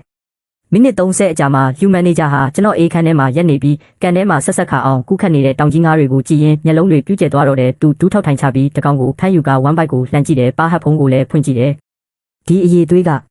ဒါကျန်းစုငါ့ကိုပြတဲ့နမူနာပစ္စည်းထက်တောင်အဆင့်တန်းတစ်ခုပိုးသားလို့နေပါလားလူမန်နေဂျာမျက်စိဆူရှာလာပါတယ်ဒီကုံတွေကဖုန်းကိုယ်တိုင်ပင်လယ်နဲ့ပိုင်းကနေဖမ်းလာတာဖြစ်ပြီးတလေလုံးမှာဒီ9000ချင်းပဲရှိတာအဖြစ်ပြောစရာတကောင်မှမရှိပါဘူးဈေးနှုန်းကောတောင်ကြီးငါးနှစ်ရကြားငါး140ပါဒါဟာကျန်းဟောက်ပေးတဲ့ဈေးထက်အတိအကျ40ရွန်ပိုများနေတာဒါပေမဲ့ကျွန်တော်ရဲ့ကုံတွေက3ရက်ကြာရင်တော့လက်လက်ဆက်ဆက်အသက်ရှင်နေအောင်မယ်ဆိုတာအာမခံနိုင်ပါတယ်ကျန်းဟောက်ရဲ့ကုံတွေကိုကောမန်နေဂျာအာမခံရဲ့လားမင်းနဲ့ကျန်းဟောက်ဘာပတ်သက်မှုရှိလဲအရင်ကသူ့တိုင်မှာလုပ်ပေးခဲ့တာပါမနေ့ကမှလမ်းခွဲလိုက်တာလမ်းခွဲလိုက်တယ်တနစ်ပတ်လုံးသူ့ကို350ရှာပေးခဲ့တာကိုသူကကျွန်တော်ကို9000ပဲခွဲပေးလို့ပါလူမန်နေဂျာရဲ့မျက်နှာအမူအရာပြောင်းလဲသွားတယ်သူဝယ်ယူရေးလောကမှာလှုပ်လာတာ10စုနှစ်တခုကျော်ပြီးမို့လူတွေရဲ့အတားနဲ့ကောက်ကျစ်မှုမျိုးစုံကိုမြင်ဘူးပေမဲ့ဒီလိုအကြောင်းအရာမျိုးကိုကြားလိုက်ရတဲ့အခါစိတ်ထဲမှာမခံမရက်နိုင်ဖြစ်သွားပုံပဲဒီလိုလုပ်ရအောင်ငါအရင်ဆုံးဂျင်းနှစ်ရကိုယူပြီးဟင်းလျာအစ်စ်အဖြစ်စမ်းသက်ချက်ပြုတ်ကြည့်မယ်အကယ်၍ဖောက်တယ်တွေရဲ့တုတ်ပြန်မှုကောင်းရင်ကျန်တဲ့4800ဂျင်းလုံးကိုငါအကုန်ယူမယ်ဈေးနှုန်းကိုလည်းမင်းပြောတဲ့အတိုင်းပဲပေးမယ်သဘောတူပါပြီဒါနဲ့မင်းအိမ်ရောက်ပို့ပေးမှာလားပို့ပေးမှာပါအေးခန်းကားနဲ့ဟိုတယ်ရဲ့မိဖို့ချောင်းစီတိုက်ရိုက်ပို့ပေးမှာဖြစ်ပြီးလန်ကီမှာမိနစ်20ထက်မပိုစေရဘူးလို့အာမခံပါတယ်မိနစ်20ဒီနေရာကနေဟိုင်ချန်ဟိုတယ်စီသွားရင်အဝေးပြေးလမ်းကနေသွားရင်တော့အမြန်ဆုံး25မိနစ်ကြာမှလေကျွန်တော်သွားမဲ့လမ်းဖြတ်ရှိပါတယ်လူမန်နေဂျာကျွန်တော်ကိုတစ်ချက်ကြည့်ပြီးရုတ်တရက်ရေမောလိုက်တယ်ဦးလေးကြောက်ကမင်းကိုထောက်ခံတာမဆန်းပါဘူးကောင်းပြီနောက်ဟိုင်ချန်ဟိုတယ်ရဲ့အစ်စ်မြင့်ပင်လယ်စာတွေကိုမင်းစီကနေပဲဦးစားပေးယူတော့မယ်လူမန်နေဂျာကိုပြန်ပို့ပြီးနောက်ကျွန်တော်အေးခန်းထဲမှာတယောက်တည်းရက်နေရင်ကန်ထဲမှာကူးခတ်နေတဲ့ငါးတွေကိုကြည့်ကတညလုံးရင်တလက်လက်ဖြစ်နေခဲ့ရတဲ့ရင်ထဲကကြောက်တုံးကြီးတစ်ခုလုံးနောက်ဆုံးတော့ဝုန်းကနေကျသွားတယ်လို့ခံစားလိုက်ရတယ်။ဂျင်းနှစ်ရကိုစမ်းသက်ချက်ပြုတ်ဖို့အတွက်တောင်ကြီးငါးတစ်ချင်းကို200ဆိုတော့ဂျင်း200ဆိုရင်4000ရပြီဒါကအစပြုခြင်းပဲရှိသေးတယ်။ကျွန်တော်ဖုန်းထုတ်ပြီးဖုန်းအကိုစီလှမ်းဆက်လိုက်တယ်။ဖုန်းအကိုကုံတွေကိုဝယ်မဲ့သူနဲ့သဘောတူညီမှုရပါပြီ။ဒီငါးတွေကိုကျွန်တော်အကိုကိုတစ်ချင်းကို80နဲ့120ဈေးနဲ့တွက်ချက်ပေးမယ်စုစုပေါင်း9,800,000အတိကျရမှာဖြစ်ပြီးတပြားမှမလျော့စေရပါဘူး။ဖုန်းတစ်ဖက်မှာစက္ကန့်အနည်းငယ်လောက်တိတ်ဆိတ်သွားပြီးနောက်ဖုန်းအကိုရဲ့အနည်းငယ်တုံရင်နေတဲ့အတန်ထွက်လာတယ်။ချန်ကြီးလေးရာဒီကုံတွေသာမင်းနဲ့မတွေ့ရင်ငါတော့ကျန်းဟောက်အဲ့ဒီခွေးမသားရဲ့ကြောက်ချတာကိုခံရပြီးတည်သွားမှာမင်းဘလောက်ဈေးနဲ့တွက်ငါအကုန်လက်ခံပါတယ်။ဖုန်းအကိုကျွန်တော်တို့နောက်ပွင့်လင်းမြင်သာစွာလက်တွဲဖို့အခွင့်အရေးတွေအများကြီးရှိပါသေးတယ်။နောက်တစ်ခါပင်လယ်ထွက်လို့ပစ္စည်းကောင်းရရင်ကျွန်တော်ကိုအရင်ဆုံးအကြောင်းကြားပေးပါဦး။တေချာပေါက်အကြောင်းကြားမှာပေါ့။ဖုန်းချပြီးနောက်ကျွန်တော်စိတ်ထဲမှာစရင်တစ်ခုတွက်ချက်ကြည့်မိတယ်စုစုပေါင်းအရင်ကြီးက9,800,000အကယ်၍ကုံအားလုံးကို200နဲ့140ဈေးနဲ့အကုန်ရောက်ထွက်ရင်စုစုပေါင်းဝင်ငွေက9သိန်းရမှာဖြစ်ပြီးအကျန်းပြည့်အမြက်က3,200,000ရမယ်ပြီးတော့ကြောက်ဟန်ရှမ်းစီကချေးထားတဲ့6သိန်းကိုပြန်ဆက်ပြီးရင်တော့ကျွန်တော်မှာအသားတင်အမြက်3သိန်းကျန်ဦးမှာဖြစ်တယ်မနေ့ညကနေအခုချိန်ထိ10နာရီတောင်မပြည့်သေးဘူးကျွန်တော်အေးခန်းရဲ့အေးဆက်နေတဲ့နေရန်ကိုမိထားရင်းနဲ့ရုတ်တရက်နှာခေါင်းရှုံပြီးဝမ်းထဲစိတ်လိုမျိုးဖြစ်လာမိတယ်တနစ်ပတ်လုံးကျွန်တော်နေတိုင်းမနက်2နာရီမှအိပ်ရထားပြီးခွေးတကောင်လိုရုန်းကန်ခဲ့ရတာနောက်ဆုံးကြတော့9000နဲ့မင်းကလှုပ်အားလေးနည်းနည်းစိုက်ခဲ့တာတင်ဆိုတဲ့စကားတခုပဲရခဲ့တယ်အခုတော့ကျွန်တော်တညလေးနဲ့3သိန်းရွှန်ရှာနိုင်ခဲ့ပြီအတိအကျအဲ့ဒီအချိန်မှာပဲဖုန်းပြန်မိလာပြန်တယ်ဖုန်းဆက်လာသူကလူမန်နေဂျာပဲချန်သူသေးငါးတွေရဲ့စက်သက်ချက်ပြုတ်မှုကတုတ်ပြန်မှုအရန်ကောင်းတယ်ကျွန်တော်တို့ရဲ့မိဖို့ချောင်ကြီးကဲကပြောတယ်ဒီတောင်ကြီးငါးတွေကတူလုံခဲ့တဲ့3နှစ်အတွင်းမြင်ဘူးသမျှအကောင်းဆုံးကုန်ပစ္စည်းပဲတဲ့ကျန်တဲ့4,800ချင်းလုံးကိုငါအကုန်ယူမယ်ဒါအပြင်ငါတို့ဟိုတယ်ကနောက်ဘက်မှာအဆင့်မြင့်ပင်လယ်စာမြင်းစမ်းပွဲတစ်ခုကျင်းပဖို့ရှိတယ်အဆင့်မြင့်ကနန်းဘရင်အချို့လိုအပ်နေလို့မင်းမရနိုင်မဲ့လမ်းကြောင်းရှိလားကနန်းဘရင်ကျွန်တော်နှလုံးသားဒိန်းကနေခုန်သွားပြန်တယ်လူမန်နေဂျာအကောင်ကြီးဘလောက်လောက်လိုချင်လို့လဲခင်ဗျာအကောင်30တကောင်ချင်းစီရဲ့အလေးချိန်ကအနည်းဆုံး4ကီလိုအထက်ရှိရမယ်ပြီးတော့အသက်ရှင်နေတဲ့ကနန်းဖြစ်ရမယ်အချိန်ကတော့တစ်ပတ်အတွင်းပဲကျွန်တော်စူးစမ်းကြည့်ပါမယ်ဖုန်းချပြီးနောက်ကျွန်တော်ဖုန်းကောရက်စ်ကိုဖွင့်ပြီးလွန်ခဲ့တဲ့အချိန်အတော်ကြာကလေးကအဆက်အသွယ်မလုပ်ဖြစ်တော့တဲ့နာမည်တစ်ခုကိုရှာလိုက်တယ်။လောင်ကွေက သူ့ရဲ့နာမည်ရင်းကိုတော့မသိကြဘူးလောကထဲကလူတွေကသူ့ကိုလောင်ကွေလို့ပဲခေါ်ကြတာသူကတဟိုင်ချန်လုံးမှာကနန်းကျောင်းကိုအတိဆုံးလူပဲတခြားဘယ်သူမှမရှင်နိုင်ဘူးဒါပေမဲ့သူ့ရဲ့စရိုက်ကလည်းအရန်ဆန်းကျယ်တယ်လွန်ခဲ့တဲ့3နှစ်ကဈေးကွက်မန်နေဂျာတွေနဲ့အဆင်မပြေဖြစ်ပြီးကျိုးရှမ်းဘက်ကိုသွားပြီးကနန်းမွေးမြူရေးလုပ်ငန်းသွားလုပ်နေတာကျွန်တော်သူ့ဖုန်းကိုလှမ်းဆက်လိုက်တဲ့ဖုန်းက10ချက်မကမြည်သွားပေမဲ့လူမကင်ဘူးထပ်မံဆက်သွယ်လိုက်ပြန်တော့9ချက်10ချက်လောက်မြည်ပြီးနောက်ဆုံးမှာတော့ဖုန်းကိုကင်လိုက်ပါတော့တယ်ဘာတူလဲအကိုလားကျွန်တော်ချမ်းကြီးပါရှောင်းဤလားမင်းကောင်လေးကဘာကိစ္စရှိလို့ငါစီဖုန်းဆက်ဖို့တတိယရတာလဲကိုကျွန်တော်ကင်းကနန်တတုတ်လိုချင်လို့ပါအလေးချိန်4ကီလိုအထက်ရှိတဲ့အရှင်30ကောင်ချိန်ကတော့တစ်ပတ်တွင်ပါကင်းကနန်မင်းအခုကင်းကနန်ဈေးကွက်ဘလို့ဖြစ်နေလဲသိရလားရုရှားဘက်မှာအထွက်နှုံးကြလို့ပြည်တွင်းမှာအရှင်ကရှားမှရှာပဲ30ကောင်မပြောနဲ့10ကောင်တောင်မင်းစုမိမှာမဟုတ်ဘူးဒါကြောင့်မို့လို့ပဲကျွန်တော်ဆရာကိုလာရှာတာပေါ့ရှောင်းဤငါမင်းကိုမကူညီခြင်းလို့မဟုတ်ပါဘူးဒီကင်းကနန်းဆိုတဲ့အရာကတာမန်ပင်လယ်ကနန်းတွေနဲ့မတူဘူးသူကရေနှစ်ပိုင်းရေအေးကနန်းဖြစ်တဲ့အတွက်ဖန်စီပြီးနောက်မှာခီးဝေးတည်ယူပို့ဆောင်နိုင်ဖို့အေးပေးအိမ်မွေးချနီးစနစ်ကိုဖျက်တမ်းရတယ်ဒီအေးပေးအိမ်မွေးချနီးစနစ်ရဲ့လျှို့ဝှက်ချက်တွေကအရန်နဲ့နည်းလေးမှားသွားတာနဲ့ကနန်းတွေကလမ်းခုလက်မှာတင်တေကုံရောပြည်တွင်းမှာဒီနည်းပညာရှိတဲ့သူက9ယောက်ထက်မပိုဘူးဆရာကအဲ့ဒီထဲကတယောက်မဟုတ်ဘူးလားမင်းကောင်လေးကတော့နှုတ်ချိုတုံးပဲအကိုကျွန်တော်အတီးပြောနေတာပါဟိုင်ချန်စားတောက်ဆိုင်ကြီးကအရသာမီးစမ်းပွဲလုပ်ဖို့ရှိတယ်ဒီကနန်းတတုတ်ကိုသာရရင်ကျွန်တော်ပတ်စံရဖို့တင်မကပဲချန်ကြီးဆိုတဲ့ကျွန်တော်နာမည်ကိုဟိုင်ချန်စားတောက်ကုံလောကထဲမှာဟိုးကြော်သွားအောင်လုပ်နိုင်မှာပါဆရာလည်းထိုးစင်ခါကကင်းကနန်းတတုတ်နဲ့ကြိုးစမ်းမှာခြေကုပ်ယူနိုင်ခဲ့တာမဟုတ်ဘူးလားဖုန်းထဲမှာခိတ္တမြတိတ်ဆိတ်သွားပြီးနောက်အဖိုးကြီးကတက်ပြင်းရှည်ကြီးချလိုက်သည်ကဲဒါဆိုရင်ငါလမ်းညွန်ပေးမယ်လျန်ယွင်ကန်မှာဟဲဆန်းဆိုတဲ့လူတစ်ယောက်ရှိတယ်သူကရုရှားနိုင်ငံဘက်ကနေရောက်လာတဲ့ကင်းကနန်း40ကောင်ခန့်သူ့လက်ထဲမှာရှိတယ်ဒါပေမဲ့ဘာဖြစ်လို့လဲအဲ့ဒီကနန်းတွေရဲ့အခြေအနေကတိတ်မဟန်ဘူးဟဲဆန်းကိုယ်တိုင်ကလုပ်ငန်းတဘာဝကိုနားမလဲတော့တည်ယူပို့ဆောင်ရေးမှာအေးပေးအိမ်မွေးချစနစ်ကိုတေချာမလုပ်မိဘူးအခုကနန်းတွေကမတေယုံတမဲဖြစ်နေကြတယ်သူရောက်ဖို့တင်ထားတာ3ရက်ရှိပြီဘယ်သူမှမယူကြဘူးကျွန်တော်ရင်ခုန်တန်တွေမြန်လာသည်အေးပေးအိမ်မွေးချစနစ်ကိုတေချာမလုပ်မိဘူးဆိုဒီမှာကနန်းများကနှစ်ချိုက်စွာအိပ်ပျော်နေသည့်အခြေအနေတဲသို့ရောက်သွားခြင်းဖြစ်သည်အပြင်ပန်းကြည့်လျင်တေနေတကယ်တော့ထင်ရတော့လေတကယ်တမ်းတွင်မူအိပ်ပျော်နေခြင်းသာဖြစ်သည်ကိုကျွန်တော်နဲ့အတူလန်ရင်ကန်ကိုတစ်ခေါက်လောက်လိုက်ခဲ့ပေးနိုင်မလားမင်းကောင်လေးကအခွင့်ကောင်းကိုနှိုက်ချင်တာကိုစွန်စားမှတထေးဖြစ်မှာပေါ့အဖိုးကြီးကခိတ္တမြထပ်မံတိတ်ဆိတ်သွားပြီးနောက်ဆုံးတွင်တပြင်းချလိုက်သည်ကဲဖြစ်စီပြငါရဲ့ဒီအသက်အိုကြီးကိုမင်းနဲ့အတူတစ်ခါလောက်ယူသုံးခွင့်ပေးလိုက်ပါမယ်မနေ့ဖြန်မနေ့လျန်ယွင်ကန်မှာစုံကြမယ်နောက်တနေ့မနက်စောကြီးတွင်ကျွန်တော်ဒီငှားရမ်းထားသောဖန်ကားကိုမောင်းနှင်ကဟိုင်ချန်မှထွက်ခွာခဲ့သည်4နာရီခန့်မောင်းနှင်ပြီးနောက်လျန်ယွင်ကန်သို့ရောက်ရှိရာအဖိုးကြီးကအဝေးပြေးလမ်းထွက်ဝ၌ကျွန်တော်ကိုစောင့်ဆိုင်နေပြီး3ရက်ကြာမတွေ့ရသည့်အတော်တွင်သူတော်တော်လေးအိုမင်းသွားပြီးသပင်တဝက်ခန့်ဖြူနေပြီဖြစ်တော်လဲသူ၏မျက်ဝန်းများကမူတိတ်ငှက်ကဲ့သို့ထက်မြက်နေစေပင်ဟဲဆန်းရဲ့ကိုတောင်ကအနောက်စိတ်ကန်းဆောင်မှာရှိတယ်အဲ့ဒီကိုတန်းသွားကြစို့အနောက်စိတ်ကန်းဆောင်တို့ရောက်သောအခါဟဲဆန်းကတကားဝတွင်စောင့်နေသည်ကိုတွေ့ရသည်ဟဲဆန်းသည်ပခုံးကျဲပြီးဘိုက်ရွှဲနှင့်အရှိမြောက်ဒေတာလူမိုက်ပုံစံဖြစ်ကလေပင်တွင်လက်မခန့်ထူရှိသောရွှေဆွဲကြိုးကြီးကိုဆွဲထားသည်သူကကျွန်တော်တို့ကိုတောင်နဲ့ခေါ်သွားရာကိုတောင်၏အတွင်းဆုံးပိုင်းတွင်အဖြူရောင်အမြုပ်တက်တာအလုံးပေါင်းဒါဇင်ချီစုပုံထားသည်အဖိုးကြီးကရှောက်သွားပြီးပထမဆုံးတက်တာကိုဖွင့်လိုက်ပြီးအထက်ရှိကင်းကနန်းမှာတကိုယ်လုံးခွေလိမ့်နေပြီးခြေထောက်အားလုံးကို1 byte စီသို့တင်သွင်းထားကအဝတ်စားကဲ့သို့လုံးဝမလုံးမရှက်ရှိနေသည်ဟဲဆန်းကဘေးမှနေ၍တက်ပြင်းချသည်ကြည့်ပါဦးအကုန်သေးကုန်ပြီးကျွန်တော်ရဲ့1 8သိန်းတော့ရေမျောသွားပြီအဖိုးကြီးကဘာမှမပြောဘဲလက်ညှိုးနဲ့လက်ကလေးနှချောင်းဖြစ်ထိုကင်းကနန်းဤနောက်ဆုံးခြေထောက်တစ်စုံကိုကင်ကအစ်စ်နေရာကိုအตาရဖျက်ကြည့်လိုက်ရာအလုံးဖြောတော့သောအပြာနုရောင်အလင်းတန်းလေးတစ်ခုကိုမထင်မရှားတွေ့လိုက်ရသည်အဖိုးကြီးကိုဤမျက်တုံငယ်အိမ်ကအနှဲငယ်ကျင်းမြောင်းသွားပြီးနောက်ထိုကနန်းကိုပြန်ချကဒုတိယမြောက်တက်တာတတိယမြောက်တက်တာမှသည်တသမမြောက်တက်တာအထိစက်တိုက်ကြည့်ရှုစစ်ဆေးခဲ့သည်ထို့နောက်မှသူကခါးကိုဆန့်ကလက်ကိုပုတ်လိုက်သည်ဟဲဆန်းဒီကနန်းတတုတ်ကိုမင်းဘလို့ရှင်းပြမလဲဘလို့ရှင်းရမှာလဲကနန်းတေအဖြစ်ပဲရောင်းရမှာပေါ့ဘသူလိုချင်လဲလာတဲ့သွားပတ်စံပေးရင်ရောင်းမယ်ဈေးကဘယ်လောက်လဲ1 သိန်းအကုန်လုံးယူသွားအဖိုးကြီးကကျွန်တော်ကိုတစ်ချက်ကြည့်လိုက်ရာကျွန်တော်ရင်ထဲတွင်စီတီးနေတကယ်တော့ဘုံဘုံရင်ခုန်သွားသည့်ကင်းကနန်း40ကောင်တကယ်လို့အကုန်သေးနေတာဆိုရင်1 သိန်းကတကယ်မထိုက်တန်တယ်လို့အမျက်လည်းမရှိနိုင်ဘူးဒါပေမဲ့အေးပေးအိမ်မွေးချစနစ်အောက်ကအပေါ်ရန်တရားဆောင်ခြင်းသာဆိုရင်ကောရှစ်ပိတ်တာထက်ရှိတဲ့အရှင်ကင်းကနန်းတကောင်ရဲ့စားတောက်ဆိုင်လက်ကားဈေးကအနည်းဆုံး3000ရှိတယ်40ကောင်ဆိုရင်1 သိန်း2000တကယ်လို့ကဲတင်လို့ရရင်30ကောင်ကိုဟိုင်ချန်စားတောက်ဆိုင်ကိုရောင်းပြီးကျန်တဲ့10ကောင်ကိုအပြင်မှာခွဲရောင်းရင်စုစုပေါင်းဝင်ငွေကအနည်းဆုံး3 သိန်းခွဲမှရှိမှာပဲအကိုဟဲဆန်း1 8တောင်းပေးမယ်မင်းကောင်လေးကဘဲကကောင်းမို့လို့လဲကျွန်တော်ကအကိုရဲ့တပည့်ပါဟဲဆန်းကအဖိုးကြီးကိုလှမ်းကြည့်ရာအဖိုးကြီးကခေါင်းညစ်ပြသည်1 8တောင်းခွဲ8တောင်းပဲကဲ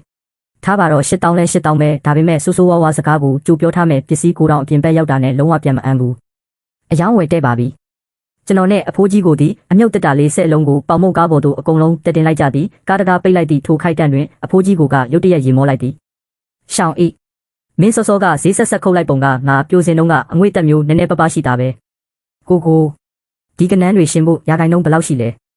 30ကောင်ကစောစောကခြေစစ်တွေကိုဖျက်ကြည့်ပြီးအစ်စ်နေရာမှာအပြာရောင်တန်းနေတဲ့အကောင်တွေကအေးပေးအိမ်မွေးချစနစ်ကြောင့်တယောင်ဆောင်နေတာလုံးဝမင်းနဲ့သွားတဲ့30ကောင်ပဲအတီးသေးတာ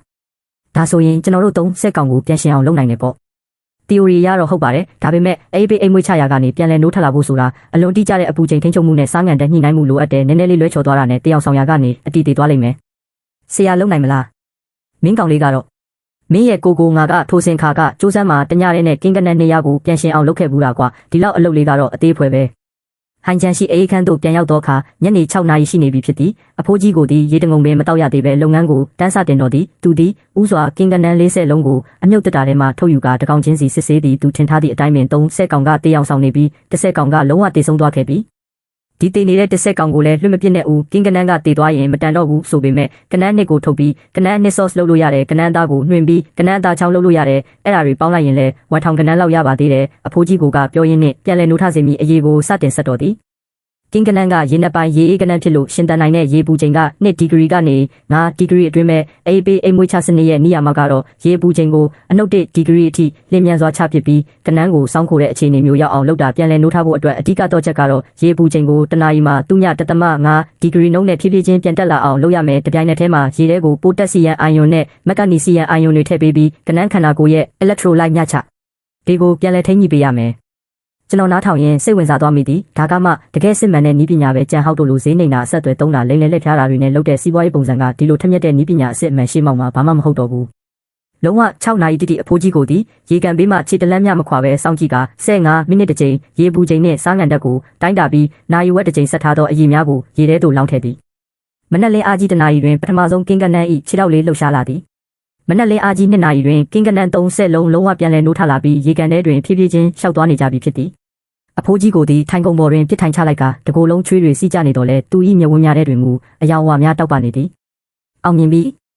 ကျွန်တော်လျှောက်သွားပြီးကန်ထဲတွင်ဖြည်းဖြည်းချင်းလှုပ်ရှားနေသောထိုရာမတရဝကြီးများကိုကြည်ရင်ရုတ်တရက်နှာခေါင်းလဲရှုပ်ခါနေဖြစ်ကငိုခြင်းစိတ်ပေါက်လာသည်လွန်ခဲ့တဲ့2ရက်ကတင်ကျွန်တော်ကအလုပ်ကနေမောင်းထုတ်ခံလိုက်ရတဲ့အချိန်မဲ့အလုပ်သမားလေးတစ်ယောက်ဖြစ်ခဲ့ပေမဲ့အခုတော့ကျွန်တော်လက်ထဲမှာ9000ပိတာရှိတဲ့တော်ရိုင်းငါးကြားတွေနဲ့ထိတ်တန်းကင်းကနန်း30ကောင်ရှိနေပြီးစုစုပေါင်းတန်မိုး30သိန်းကျော်ပြီလေကိုဒီကနန်းတွေရောင်းရရင်အမျက်ကိုကျွန်တော်တို့တဝက်စီခွဲကြစို့မလိုပါဘူးမင်းရဲ့အကိုကပတ်စံမရှားပါဘူးငါကငါရဲ့ဒီအယိုးအိုကြီးအတုံးမကျသေးဘူးဆိုတာကိုတက်တည်ပြချင်ယုံတက်ပါဒါဆိုဆရာဘာလို့ခြင်းလဲအဖိုးကြီးကခိတ္တမြတိတ်ဆိတ်သွားပြီးနောက်ခေါင်းမော့ကကျွန်တော်ကိုကြည့်ပြီးရှောင်၏ငါကြားတာတော့ကြံဟောက်ဆိုတဲ့ကောင်စုပ်ကမင်းကိုလုပ်ငန်းခွင်ထဲကနေပိတ်ဆို့လိုက်တယ်ဆိုဟုတ်ပါတယ်ဒါဆိုမင်းဘယ်လိုလုပ်ဖို့စိတ်ကူးထားလဲတစ်လုံးတောင်ပိုင်းဈေးကွက်ကိုရှောင်ပြီးစီးပွားရေးလုပ်တော့မလို့လားမဟုတ်ပါဘူးရှောင်တိန်နေတယ်ဆိုတာယာယီပါပဲမင်းဆိုလိုတာကကျွန်တော်တောင်ပိုင်းဈေးကွက်မှာကြံဟောက်ထက်ပိုကြီးတဲ့ဆိုင်ကန်းတစ်ခုဖွင့်မယ်ဒါပေမဲ့အခုတော့မဟုတ်သေးဘူးဘယ်အချိန်လဲကျွန်တော်အရင်နီးလုံလောက်အောင်စုမိတဲ့အချိန်ကျွန်တော်ရဲ့ကိုယ်ပိုင်အေးခန်းမော်တော်ယာဉ်အုပ်စုရှိလာတဲ့အချိန်ကျွန်တော်ရဲ့ကိုယ်ပိုင်ကုန်ပစ္စည်းပံ့ပိုးမှုလမ်းကြောင်းတွေရှိလာပြီးစားတောက်ဆိုင်ဝယ်သူတွေအများကြီးရှိလာတဲ့အချိန်ကြရင်ပေါ့အဲ့ဒီအချိန်ကြရင်ကျွန်တော်တောင်ပိုင်းဈေးကွက်ကိုတိတ်ခါရှိတရားဝင်ပြန်သွားပြီးစီးပွားရေးလုပ်တယ်ဆိုတာဘာလဲဆိုတာကိုကြံဟောက်မြင်အောင်ပြသလိုက်မယ်အဖိုးကြီးကကျွန်တော်ကိုအတော်ကြာအောင်စိုက်ကြည့်နေပြီးနောက်ဟာဟူအော်ဟစ်ရေမောလိုက်တော့သည်ကောင်းတယ်မင်းရဲ့ဒီစကားတခွန်းရှိရင်ပဲရပြီမင်းရဲ့အကိုငါဒီတစ်ခေါက်လာရတာတန်သွားပြီဗျာနောက်တစ်ချိန်ကျွန်တော်ကိုအကူအညီလိုတဲ့အခါမျိုးရှိရင်အချိန်မရွေးတာမိတ်ဆိုပါဆရာနောက်တစ်နေ့မနက်စောစောတွင်ကျွန်တော်ဒီမန်နေဂျာလူထံသို့ဖုန်းဆက်လိုက်သည်မန်နေဂျာလူကင်းကနန်း30ကောင်လုံးအလေးချိန်10ပိတ်တာထက်အရှင်တွေကြီးပါပဲဆရာပဲချိန်လာကြည့်ဖို့အဆင်ပြေမလဲခင်ဗျာဖုန်းထဲမှာ9စက္ကန့်တိတိတိတ်ဆိတ်သွားသည်မင်းတကယ်ပဲရအောင်ရှာနိုင်ခဲ့တာလားရခဲ့ပါပြီကျွန်တော်အခုချက်ချင်းလာခဲ့ပါမယ်မိနစ်40ကြာပြီးနောက်မန်နေဂျာလူသည်အေးခန်းထဲတွင်ရက်ကာရေကန်ထဲ၌ဖြည်းဖြည်းချင်းရှောက်သွားနေသည့်ကင်းကနန်း30ကိုကြည့်ပြီးမျက်နှာတစ်ခုလုံးရွှေတွင်းကြီးကိုရှာဖွေတွေ့ရှိသွားသည့်အတိုင်းဖြစ်နေတော့သည်ဒီကနန်းတစ်တုပ်ကဈေးဘယ်လောက်လဲတကောင်ကို3500ပါဈေးကွက်ပေါက်ဈေးထက်900ပိုများပါတယ်ဒါပေမဲ့ကျွန်တော်ကနန်းတွေကတော့အရသာမီစမ်းပွဲနေ့မှာလက်ဆက်ဆက်နဲ့ဝိုင်းပေါ်ရောက်ဖို့ရာနှုန်းပြည့်အာမခံနိုင်တယ်လို့ပြည်တွင်းမှာကင်းကနန်းကိုအေးပေးအိမ်မွေးချရာကနေပြန်ရှင်အောင်လုပ်နိုင်တဲ့သူ9ယောက်ထက်မပိုပါဘူးအဲ့ဒီထဲကတယောက်ကတော့ဒီမှာရှိတဲ့ဆရာကြီးပဲဖြစ်ပါတယ်မန်နေဂျာလူဆရာသုံးလိုက်တဲ့ပတ်စံပြတိုင်းကတကယ်လက်တွေ့ကျတဲ့နည်းပညာပိုင်းဆိုင်ရာအာမခံချက်ကိုဝယ်ယူလိုက်တာပဲဖြစ်ပါတယ်မန်နေဂျာလူသည်စက္ကန့်အနေငယ်များတိတ်ဆိတ်သွားပြီးနောက်လက်ကိုကမ်းပေးလိုက်သည်အယောင်းဝယ်တက်ပြီး30ကောင်ဝမ်3,500ဒါဆိုတော်ရိုင်းငါးကြားရဲ့စရင်ကိုမန်နေဂျာလူဒီနေ့တခါတည်းရှင်းပေးလို့အဆင်ပြေမလဲခင်ဗျာပြဿနာမရှိပါဘူး4,800ရပိတာကိုကျွန်တော်တို့အရင်ပြောထားတဲ့ဈေးနှုန်းအတိုင်းဆိုရင်စုစုပေါင်းကိုတင်ကြတက်မှာပါကင်းကနန်းရဲ့3,500ခွဲနဲ့ပေါင်းလိုက်ရင်စုစုပေါင်း10သိန်းခွဲအကောင့်ထဲကိုပတ်စံဝင်လိမ့်မယ်မန်နေဂျာလူကိုပြန်ပို့ပြီးနောက်ကျွန်တော်နောက်ပြန်လှည့်ကအဖိုးကြီးကိုကြည့်လိုက်သည်ကိုကျေးဇူးအများကြီးတင်ပါတယ်ဗျာတော်ဆန်းပါငါသွားပြီးကြိုးဆန်းမှာငါအစာကျွေးဖို့စောင့်နေတဲ့ကနန်းကန်တကန်ရှိသေးတယ်ကွ အဖိုးကြီးကိုသည်လက်နှစ်ဖက်ကိုနောက်ပစ်ကအေးခန်းထဲမှအေးလူလူရှောက်ထွက်သွားသည်ခြေလန်းနှဲငယ်လှမ်းပြီးနောက်ရုတ်တရက်ခေါင်းပြန်လှည့်လာသည်ရှောင်းဤအင်းကျန်ဟောက်ရဲ့အဲ့ဒီဆိုင်ကမှာထိုးစင်ခါကငါလည်းအလုပ်လုပ်ခဲ့ဘူးတယ်ငါဘာလို့ထွက်လာလဲမင်းသိလားဘာဖြစ်လို့လဲဆရာဘာလို့လဲဆိုတော့သူ့အဖေဇန်ဝမ်ရှန်ကငါကန်ထဲကိုဖုံးမလင်းတွေခိုးထဲလို့ငါတိုင်ကြားခဲ့တာကိုဘယ်သူမှမယုံကြဘူးလေနောက်တော့သူကငါ့ကိုအကွက်ဆင်ပြီးငါထဲတာဆိုပြီးပြန်ဆွဆွဲတော့ဈေးကွက်တစ်ခုလုံးကသူ့ကိုပဲယုံကြပြီးငါ့ကိုမယုံကြတော့ဘူးအဖိုးကြီးကိုကြီးအတန်ကအလွန်အေးဆေးတည်ငြိမ်နေတော့လဲသူ၏လက်သီးကိုတင်းတင်းဆုပ်ထားသည်ကိုကျွန်တော်မြင်လိုက်ရသည်ဒါကြောင့်ရှောင်းဤမင်းဒီတစ်ခေါက်လောက်တာကမင်းကိုမင်းအတွက်တင်တိတ်ခါပြန်ဆယ်တာမဟုတ်ဘူးဇမ်မီသားစုရဲ့နှိပ်ဆက်စော်ကားခြင်းကိုခံခဲ့ရတဲ့သူအားလုံးအတွက်ပါတိတ်ခါပြန်ဆယ်ပေးတာဖြစ်တယ်ကွအဖိုးကြီးကိုထွက်သွားပြီးနောက်ကျွန်တော်တယောက်တည်းအေးခန်းထဲတွင်ရက်ကကန်ထဲ၌ကူးခတ်နေသောငါးများနှင့်ဖြည်းဖြည်းချင်းရှောက်သွားနေသည့်ကင်းကနန်းများကိုကြည်ရင်လက်သီးကိုတင်းတင်းဆုပ်လိုက်မိသည်ထိုနေ့နေ့လယ်ပိုင်းတွင်ပင်တစ်ဆက်သိန်းခွဲအကောင့်ထဲသို့ဝင်လာသဖြင့်ကျွန်တော်သည်ပထမဆုံးအချိန်မှာတင်ဦးလေးကြောက်ဟိုင်စိန်ထံသို့6သိန်းလွှဲပေးလိုက်သည်3စက္ကန့်ကြာတွင်ဦးလေးကြောက်ဟိုင်စိန်ကအတန်ဖိုင်တစ်ခုပြန်ပို့လာသည်ဟစ်ကောင်လေးအတိုးတွေပိုးနေပြီမဟုတ်လားမပိုးပါဘူးခင်ဗျာနောက်လဲဆရာကိုအကူအညီတောင်းရမှာတွေအများကြီးရှိပါသေးတယ်ထို့နောက်ကျွန်တော်သည်ကျိုးဟိုင်ဖုန်းထံသို့လဲ9သိန်း8တောင်းထပ်မံလွှဲပေးလိုက်သည်ညီလေးချန်နောက်ငါကျိုးဟိုင်ဖုန်းရဲ့ကုန်ပစ္စည်းမှန်သမျှမင်းတယောက်တည်းကိုပဲအဓိကသွင်းပေးတော့မယ်နောက်ဆုံးတွင်ကျွန်တော်ဒီအဖိုးကြီးကိုထံသို့3သိန်း5တောင်းလွှဲပေးခဲ့တော့လဲအဖိုးကြီးကပတ်စံကိုလက်မခံပဲပယ်ချလိုက်ကအတန်ဖိုင်တစ်ခုပြန်ပို့လာသည်ပတ်စံကိုတင်ထားလိုက်ပါမင်းကြံဟောက်ကိုအလဲထိုးနိုင်တဲ့နေကြမှာငါ့ကိုအရက်တဝိုင်းတိုင်ရင်ရပြီကျွန်တော်ဒီဖုန်းကိုစုပ်ကင်ထားရင်လက်ချောင်းနဲ့တဆုတ်လာမိသည်ဒီလောကကြီးမှာမင်းအပေါ်မကောင်းတဲ့သူတွေအများကြီးရှိသလိုမင်းအပေါ်ကောင်းပေးတဲ့သူတွေလည်းမနှဲလာပါဘူးမင်းကိုယ်တိုင်ကသာအဖိုးတန်ဖို့လိုအပ်တာပါည8 နာရီတွင်ကျွန်တော်အိမ်ငါးခန်းသို့ပြန်ရောက်ရာဦးလေးကြီးကဆိုဖာပေါ်တွင်ခြေထောက်ချိတ်ထိုင်က TV ကြည့်နေသည်ကျွန်တော်အိမ်ထဲဝင်လာသည်ကိုမြင်တော့အခါသူကနှာခေါင်းတစ်ချက်ရှုံးလိုက်သည်ဟောပြန်လာပြီလားဒီနေ့ရက်အတွင်းဘဲကောင်တွေနဲ့တွားလေလွင့်နေတာလဲမင်းအမေမှာစိတ်ပူလွန်းလို့ထမင်းတော်မစားနိုင်ဘူးကျွန်တော်အမေသည်မိဖို့ကြောင့်ထဲမှခေါင်းပြူထွက်လာရမျက်လုံးများကနီရဲကဖောင်းအင်းနေသဖြင့်ငိုထားသည်မှာထင်ရှားလာသည်ရှောင်းဤမင်းဘယ်သွားနေတာလဲမင်းဦးလေးကမင်းသူများနဲ့ရန်ဖြစ်လို့အချုပ်ထဲရောက်နေတာဆိုပြီးပြောနေလို့မဟုတ်ပါဘူးအမေကျွန်တော်လျှောက်သွားပြီးအိတ်ကက်ထဲမှာဘန်ကက်တစ်ခုကိုထုတ်ကအမေလက်ထဲသို့ထည့်ပေးလိုက်သည်အမေဒီထဲမှာ1သိန်းရှိတယ်မနှက်ဖြန်ကြရင်အဖေကိုအကောင်းဆုံးအထူးချက်မှတ်ကုသဆောင်စီပြောင်းပေးကြရအောင်1သိန်းမင်းဒီလောက်ပတ်စံအများကြီးဘယ်ကရတာလဲမင်းကောင်လေးအတိုးကြီးစားချေးငွေတွေတွားချိလိုက်တာတော့မဟုတ်ပါဘူးနော်မဟုတ်ပါဘူးအမေဒါဆိုဒီပတ်စံကရှာဖွေလို့ရလာတာပါရှာဖွေလို့ရတာဟုတ်လားမင်းလိုငါးညော်နဲ့နဲ့ကောင်က2ရက်ထဲနဲ့1သိန်းရှာနိုင်တယ်ဟုတ်လားလာလိမ့်မနေနဲ့ဦးလေးကြီးကျွန်တော်မှတ်မိသလောက်ဆိုရင်ဦးလေးအရင်ကပြောဖူးတယ်နော်ကျွန်တော်ကအတုံးမကျတဲ့ကောင်မွေးရပါပင်ပန်းစင်းရဲခံပြီးလောက်ရမယ့်ကန်စားတာပဲရှိတယ်ဆိုပြီးတော့လေအခုကျွန်တော်ဦးလေးကိုပြန်မေးပရစေဦးလေးရဲ့တလလစာက16000ပဲရှိတာကျွန်တော်2ရက်ထဲနဲ့ရှားတဲ့ပတ်စံကဦးလေးတစ်နှစ်ခွဲစာလောက်စာနဲ့ညီမျှတယ်ဘသူကအတုံးကျပြီးဘသူကအတုံးမကျတာလဲမင်းကောင်လေးအတောင်ပန်ဆုံးလာပြီပေါ့ဟုတ်လားပတ်စံညော်နေလောက်ရတာနဲ့တင်မိုးနဲ့မြေကိုမခွဲခြားတတ်တော့ဘူးဦးလေးကြီးဒီအိမ်ကကျွန်တော်ငားထားတဲ့အိမ်ပါဦးလေးကကျွန်တော်အမေကိုစိတ်ပူလို့လာကြည့်တာဆိုရင်တော့ကျွန်တော်လိုက်လဲကြိုးဆိုပါတယ်ဒါပေမဲ့လာပြီးစောင်းမြောင်းလောင်ပြောင်ဖို့ဆိုရင်တော့ထွက်ပေါက်တကားကဟိုဘက်မှာရှိပါတယ်ဦးလေးကြီးဒီပါဆက်အဟောင်းသားဖြစ်သွားပြီးနောက်ဆုံးတွင်ဘာမှပြန်မပြောနိုင်တော့ပဲတကားကိုဝုန်းကနေစောင်းပိတ်ကထွက်သွားတော့သည်ကျွန်တော်အမေကကျွန်တော်လက်ကိုဆွဲထားရင်မျက်ရည်များတားမနိုင်စီးမရစီးကြလာသည်ရှောင်းဤမင်းတကယ်ပဲပတ်စံရှာနိုင်ခဲ့တာလားအမေကျွန်တော်ပြောခဲ့တယ်မဟုတ်လားမကြခင်မှာအဖေကိုတစ်မျိုးလုံးမှာအကောင်းဆုံးအထူးချက်မှတ်ကုသဆောင်စီပြောင်းပေးမယ်ဆိုတာကျွန်တော်အမေကိုမလိမ္မာဘူးကျွန်တော်အမေဒီမျက်နှာကိုအုတ်ကတကိုယ်လုံးတုံနေအောင်ငိုရှာတော့ဒီကျွန်တော်ကသူမကိုဖတ်ထားရင်ကြောပြင်ကိုတတရရပုတ်ပေးလိုက်သည်အမေနောက်ဘယ်သူမှကျွန်တော်တို့မိသားစုကိုအထင်သေးလို့မရတော့ဘူးဘယ်သူမှမရတော့ဘူးနောက်ထပ်လောက်ဝက်အတွင်းတွင်ကျွန်တော်ဤစီးပွားရေးတဲ့အရှိန်အဟုန်ပြင်းသောလမ်းကြောင်းဟောင်းပေါ်သို့ရောက်ရှိသွားခဲ့တဲ့မန်နေဂျာလူတဲ့ဟိုင်ချန်စားတောက်ဆိုင်ကြီးအဆင့်မြင့်ပင်လယ်စာအော်ဒါအားလုံးကိုကျွန်တော်ထံသို့လွှဲပြောင်းပေးခဲ့ရတပတ်လျင်ပုံမှန်အဝယ်ပမာဏ3သိန်းထက်ရှိလာခဲ့တဲ့မန်နေဂျာလူဤမိတ်ဆက်ပေးမှုကြောင့်ကျွန်တော်ရဲ့ဟိုင်ချန်ရှိအခြားသောအဆင့်မြင့်စားတောက်ဆိုင်ကြီး3ဆိုင်ဤကုန်ပစ္စည်းထောက်ပံ့မှုစာချုပ်ကိုပါထပ်မံရရှိခဲ့ပြန်တယ်ကျိုးဟိုင်ဖုန်းနဲ့လည်းပင်လယ်ပြင်သို့ထွက်ပြီးပြန်လာတိုင်းကျွန်တော်ထံသို့ပထမဆုံးအချိန်မှတင်အကြောင်းကြားကပစ္စည်းကောင်းမှန်သမျှကိုဦးစားပေးထောက်ပံ့ပေးတယ်အဖိုးကြီးကလည်းကျိုးစမ်းမှရှိသည့်ကနန်းမွေးမြူရေးသမား2ယောက်နဲ့ချိတ်ဆက်ပေးသဖြင့်ကင်းကနန်းပေါမုတ်ကနန်းနဲ့ကနန်းစိမ့်တို့၏ကုန်ပစ္စည်းအရင်းမြစ်တယ်လည်းတည်ငြိမ်သွားခဲ့တယ်လောက်ဝက်အတွင်းမှာတင်ကုန်သွယ်မှုပမာဏက1သိန်း20ကိုကျော်လွန်သွားခဲ့ပြီးအေးခန်းထဲရှိတီးခြား transformer ကြီးနဲ့နေရောညပါမနာတမ်းလက်ပတ်နေရကအသုံးပြုပြီးသားအေးခန်းကားစီး30တောင်တဖြည်းဖြည်းနဲ့အစုံလင်ရောက်ရှိလာခဲ့ပြီးဖြစ်တယ်ကျွန်တော်ဇာတိမြေမှာယုံကြည်စိတ်ချရသောညီကို3ယောက်ကိုလှမ်းခေါ်ကဝိုင်းကူခိုင်းပြီးတယောက်လင်တလားလစာ8000စီပေးခဲ့ရာဈေးကွက်ပေါက်ဈေးထက်2000ခန့်ပိုများတယ်အတိအကျထိုးချိန်တွင်ပင်သတင်းတစ်ခုတည်းဟိုင်ချန်ရေထွက်ပစ္စည်းလောကတစ်ခုလုံးသို့ပြန့်နှံ့သွားခဲ့တဲ့အားကောင်းသောတိုင်ဖုံးမုန်တိုင်းလက်ကီမာဟာကုန်းတွင်းပိုင်းသို့မကြာမီဝင်ရောက်တော့မည်ဖြစ်ပြီးမိုးလေဝသဌာန၏ခန့်မှန်းချက်အရရင်းနဲ့လွန်ခဲ့သော9နှစ်အတွင်းဟိုင်ချန်သို့ဝင်ရောက်ခဲ့သည်များအကောင်းဆုံးတိုင်ဖုံးမုန်တိုင်းဖြစ်ကလေးတိုင်လုံးမှာအဆင့်14အထိရှိနိုင်ပြီးဝင်ရောက်မည့်အချိန်မှာ3ရက်ကြာညနေပိုင်းတွင်ဖြစ်တယ်။သတင်းထွက်ပေါ်လာသည့်ထိုနေ့နေ့လယ်ပိုင်းတွင်ပင်တောင်ပိုင်းရေထွက်ပစ္စည်းဈေးကွက်ကြီးတစ်ခုလုံးအုပ်အော်တောင်းနှင်းဖြစ်သွားတော့တယ်။ယူနေတာလားအဆင့်14ဟုတ်လား။ငါလေကတော့လန်ခုလက်ကနေစိတ်ကန်းကိုတန်းလှည့်ပြန်လာပြီ။ ဒါကအတော်ပဲမဟုတ်လားဟုံယူစားတောက်ဆိုင်ကအခုတင်ဖုန်းဆက်လာတယ်ဈေးနှုန်းကိုနှစ်ဆပေးမယ်တဲ့ရှိသမျှအကုန်ယူမယ်တဲ့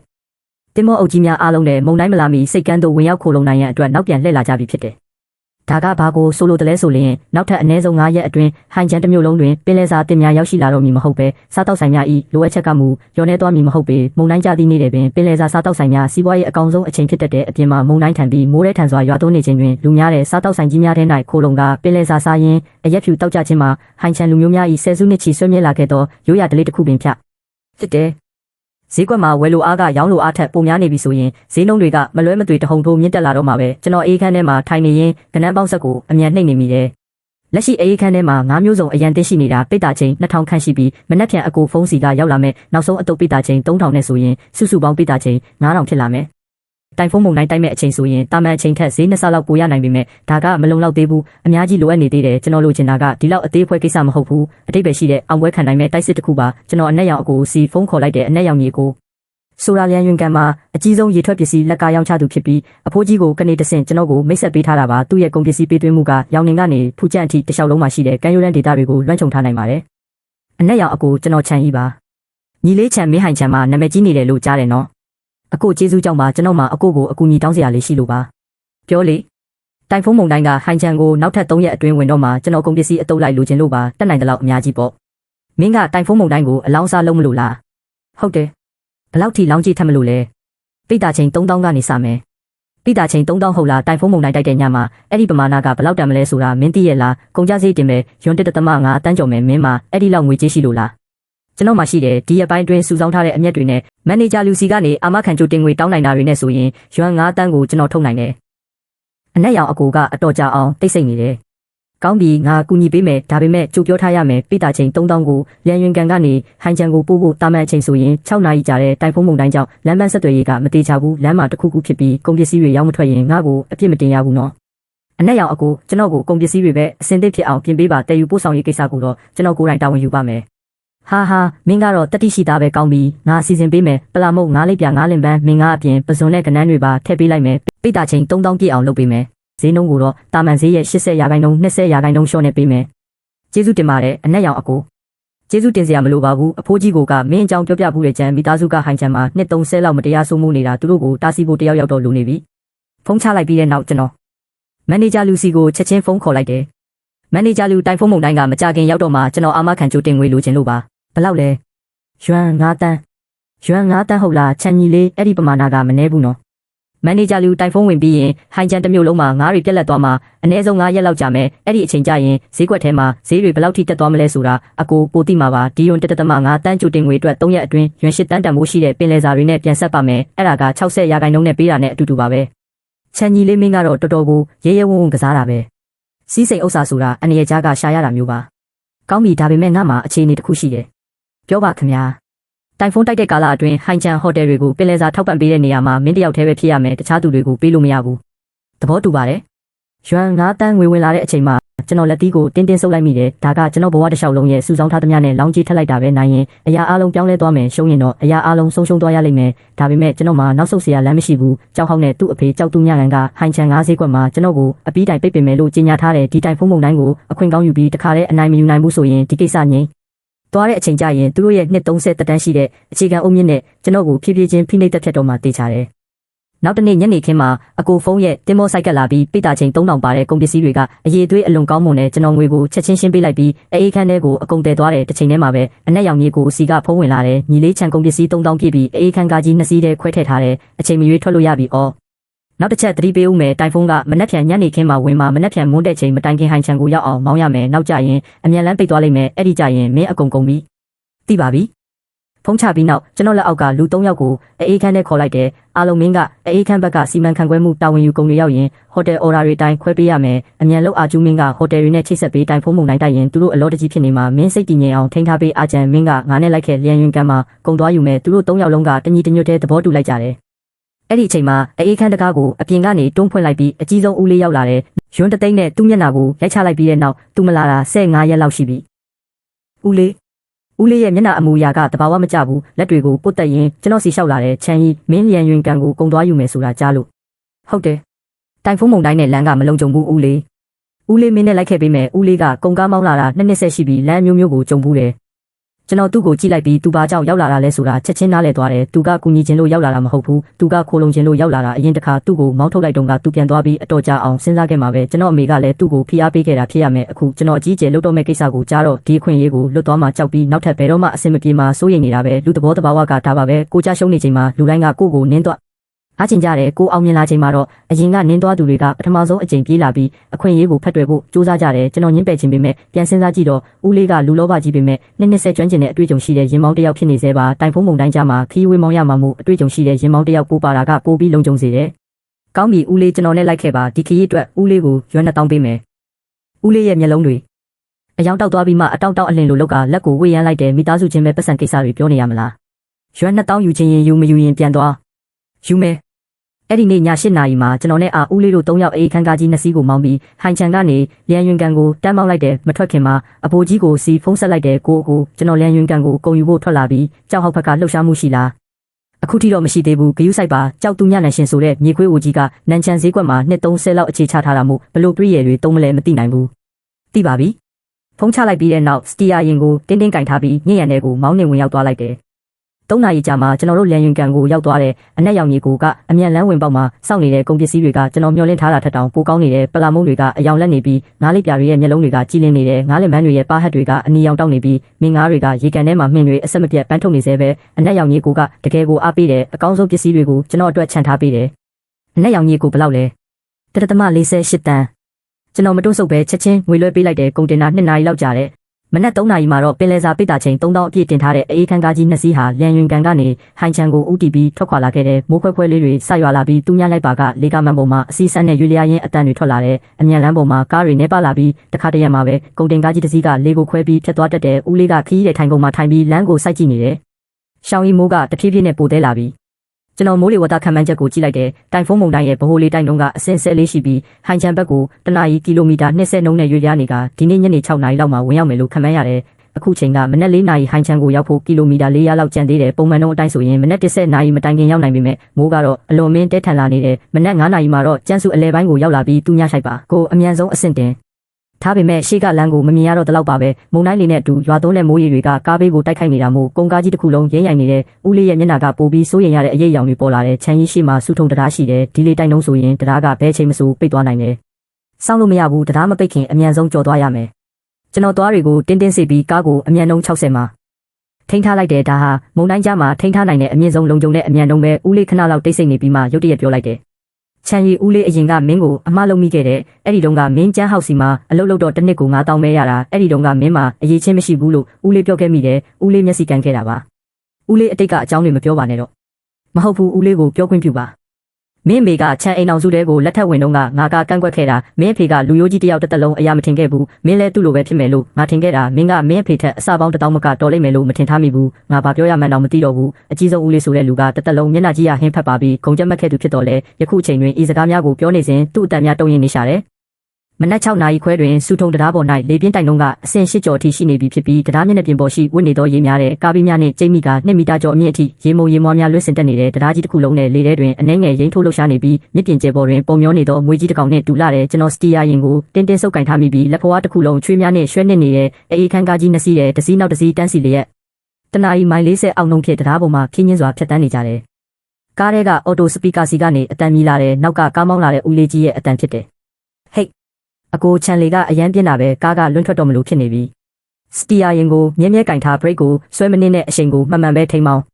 ဒီကောင်လေးကအတွေ့အကြုံမရှိသေးဘူးဒီလိုဘေးတိုက်ခတ်တဲ့လေပြင်းမျိုးနဲ့ကြုံရင်ပြာရမခက်ရဘူးပိုပြလေးလေးပြဿနာတက်ဖို့ပိုလွယ်လေးလေးပဲ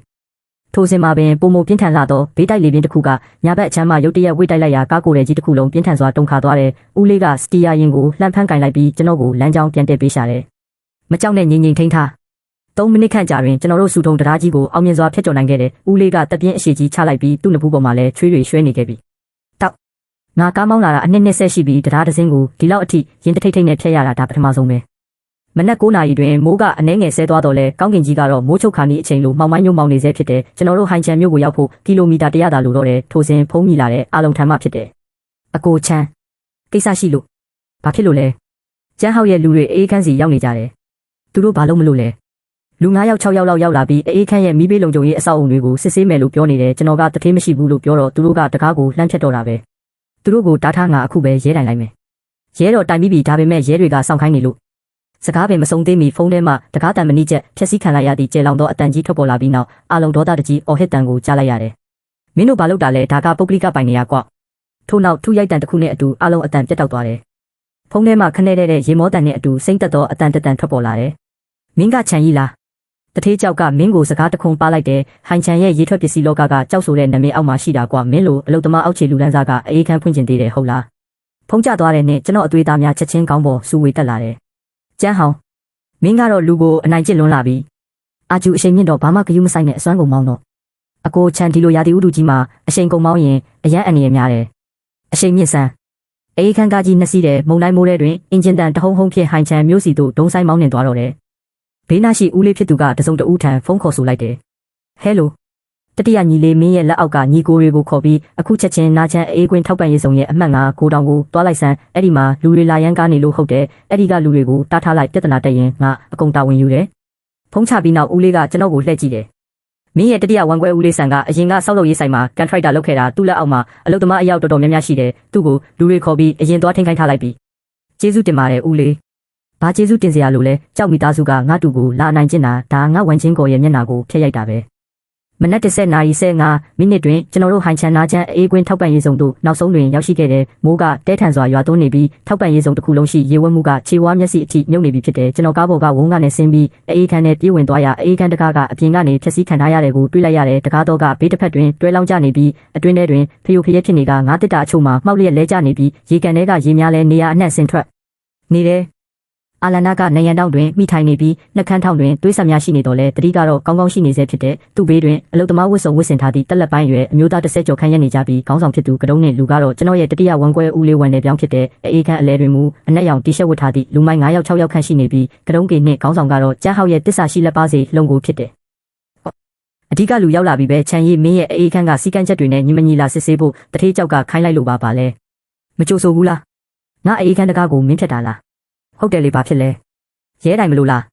းတိုင်လေရဲတွေလာရင်လဲငါတို့ကပုံမှန်စစ်ဆေးရေးလာလောက်တာလို့ပဲပြောမှာမင်းငါကိုဘာလုပ်နိုင်မှာလဲ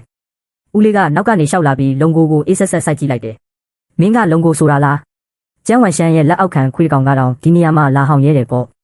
မင်းကဘာတူလဲငါကသူ့အကြီးဆုံးဦးလေးကမင်းဒီနေ့ငါတူရဲ့လက်ဖျားတစ်ဖက်ကိုပဲဖြစ်ဖြစ်ထိရဲရင်ထိကြည့်လိုက်ဒီထောက်ပံ့ရေးစုံတွေကနေမင်းအကောင့်အတိုင်းပြန်မထွက်ရစေရဘူးတတိယဝန်ခွဲဦးလေးဤနောက်ွယ်မှာအလုသမား30ကျော်ခန့်ကတညီတညွတ်တဲရှေ့သို့တလန်းတိုးလာကြတယ်လုံကိုဤမျက်လုံးများရိတ်ခနဲဖြစ်သွားတယ်သူတို့ဘက်တွင်လူ9ယောက်6ယောက်သာရှိပြီးဤဘက်တွင်မူ30ကျော်ရှိနေသောကြောင့်ဖြစ်တယ်ကောင်းပြီချန်ဤမင်းကတတိရှိတာပဲတထေးကြောက်ကမင်းကိုမလိုက်တဲ့တိုင်ဖုံးမုံတိုင်းရမှာနားချမ်းစည်းကွက်ရဲ့ကုန်ပစ္စည်းတွေတဲကငါးရိုးတစ်ချောင်းတောင်မင်းလက်ထဲမရောက်စေရဘူးတဲ့မင်းရဲ့ဒီအမိုက်တွေကိုမင်းဘာသာမင်းပဲအိမ်မှာချက်စားလိုက်တော့စကားဆုံးတဲ့နဲ့သူလည်းမိမိလူများကိုခေါ်ဆောင်ကထွက်ခွာသွားတော့တယ်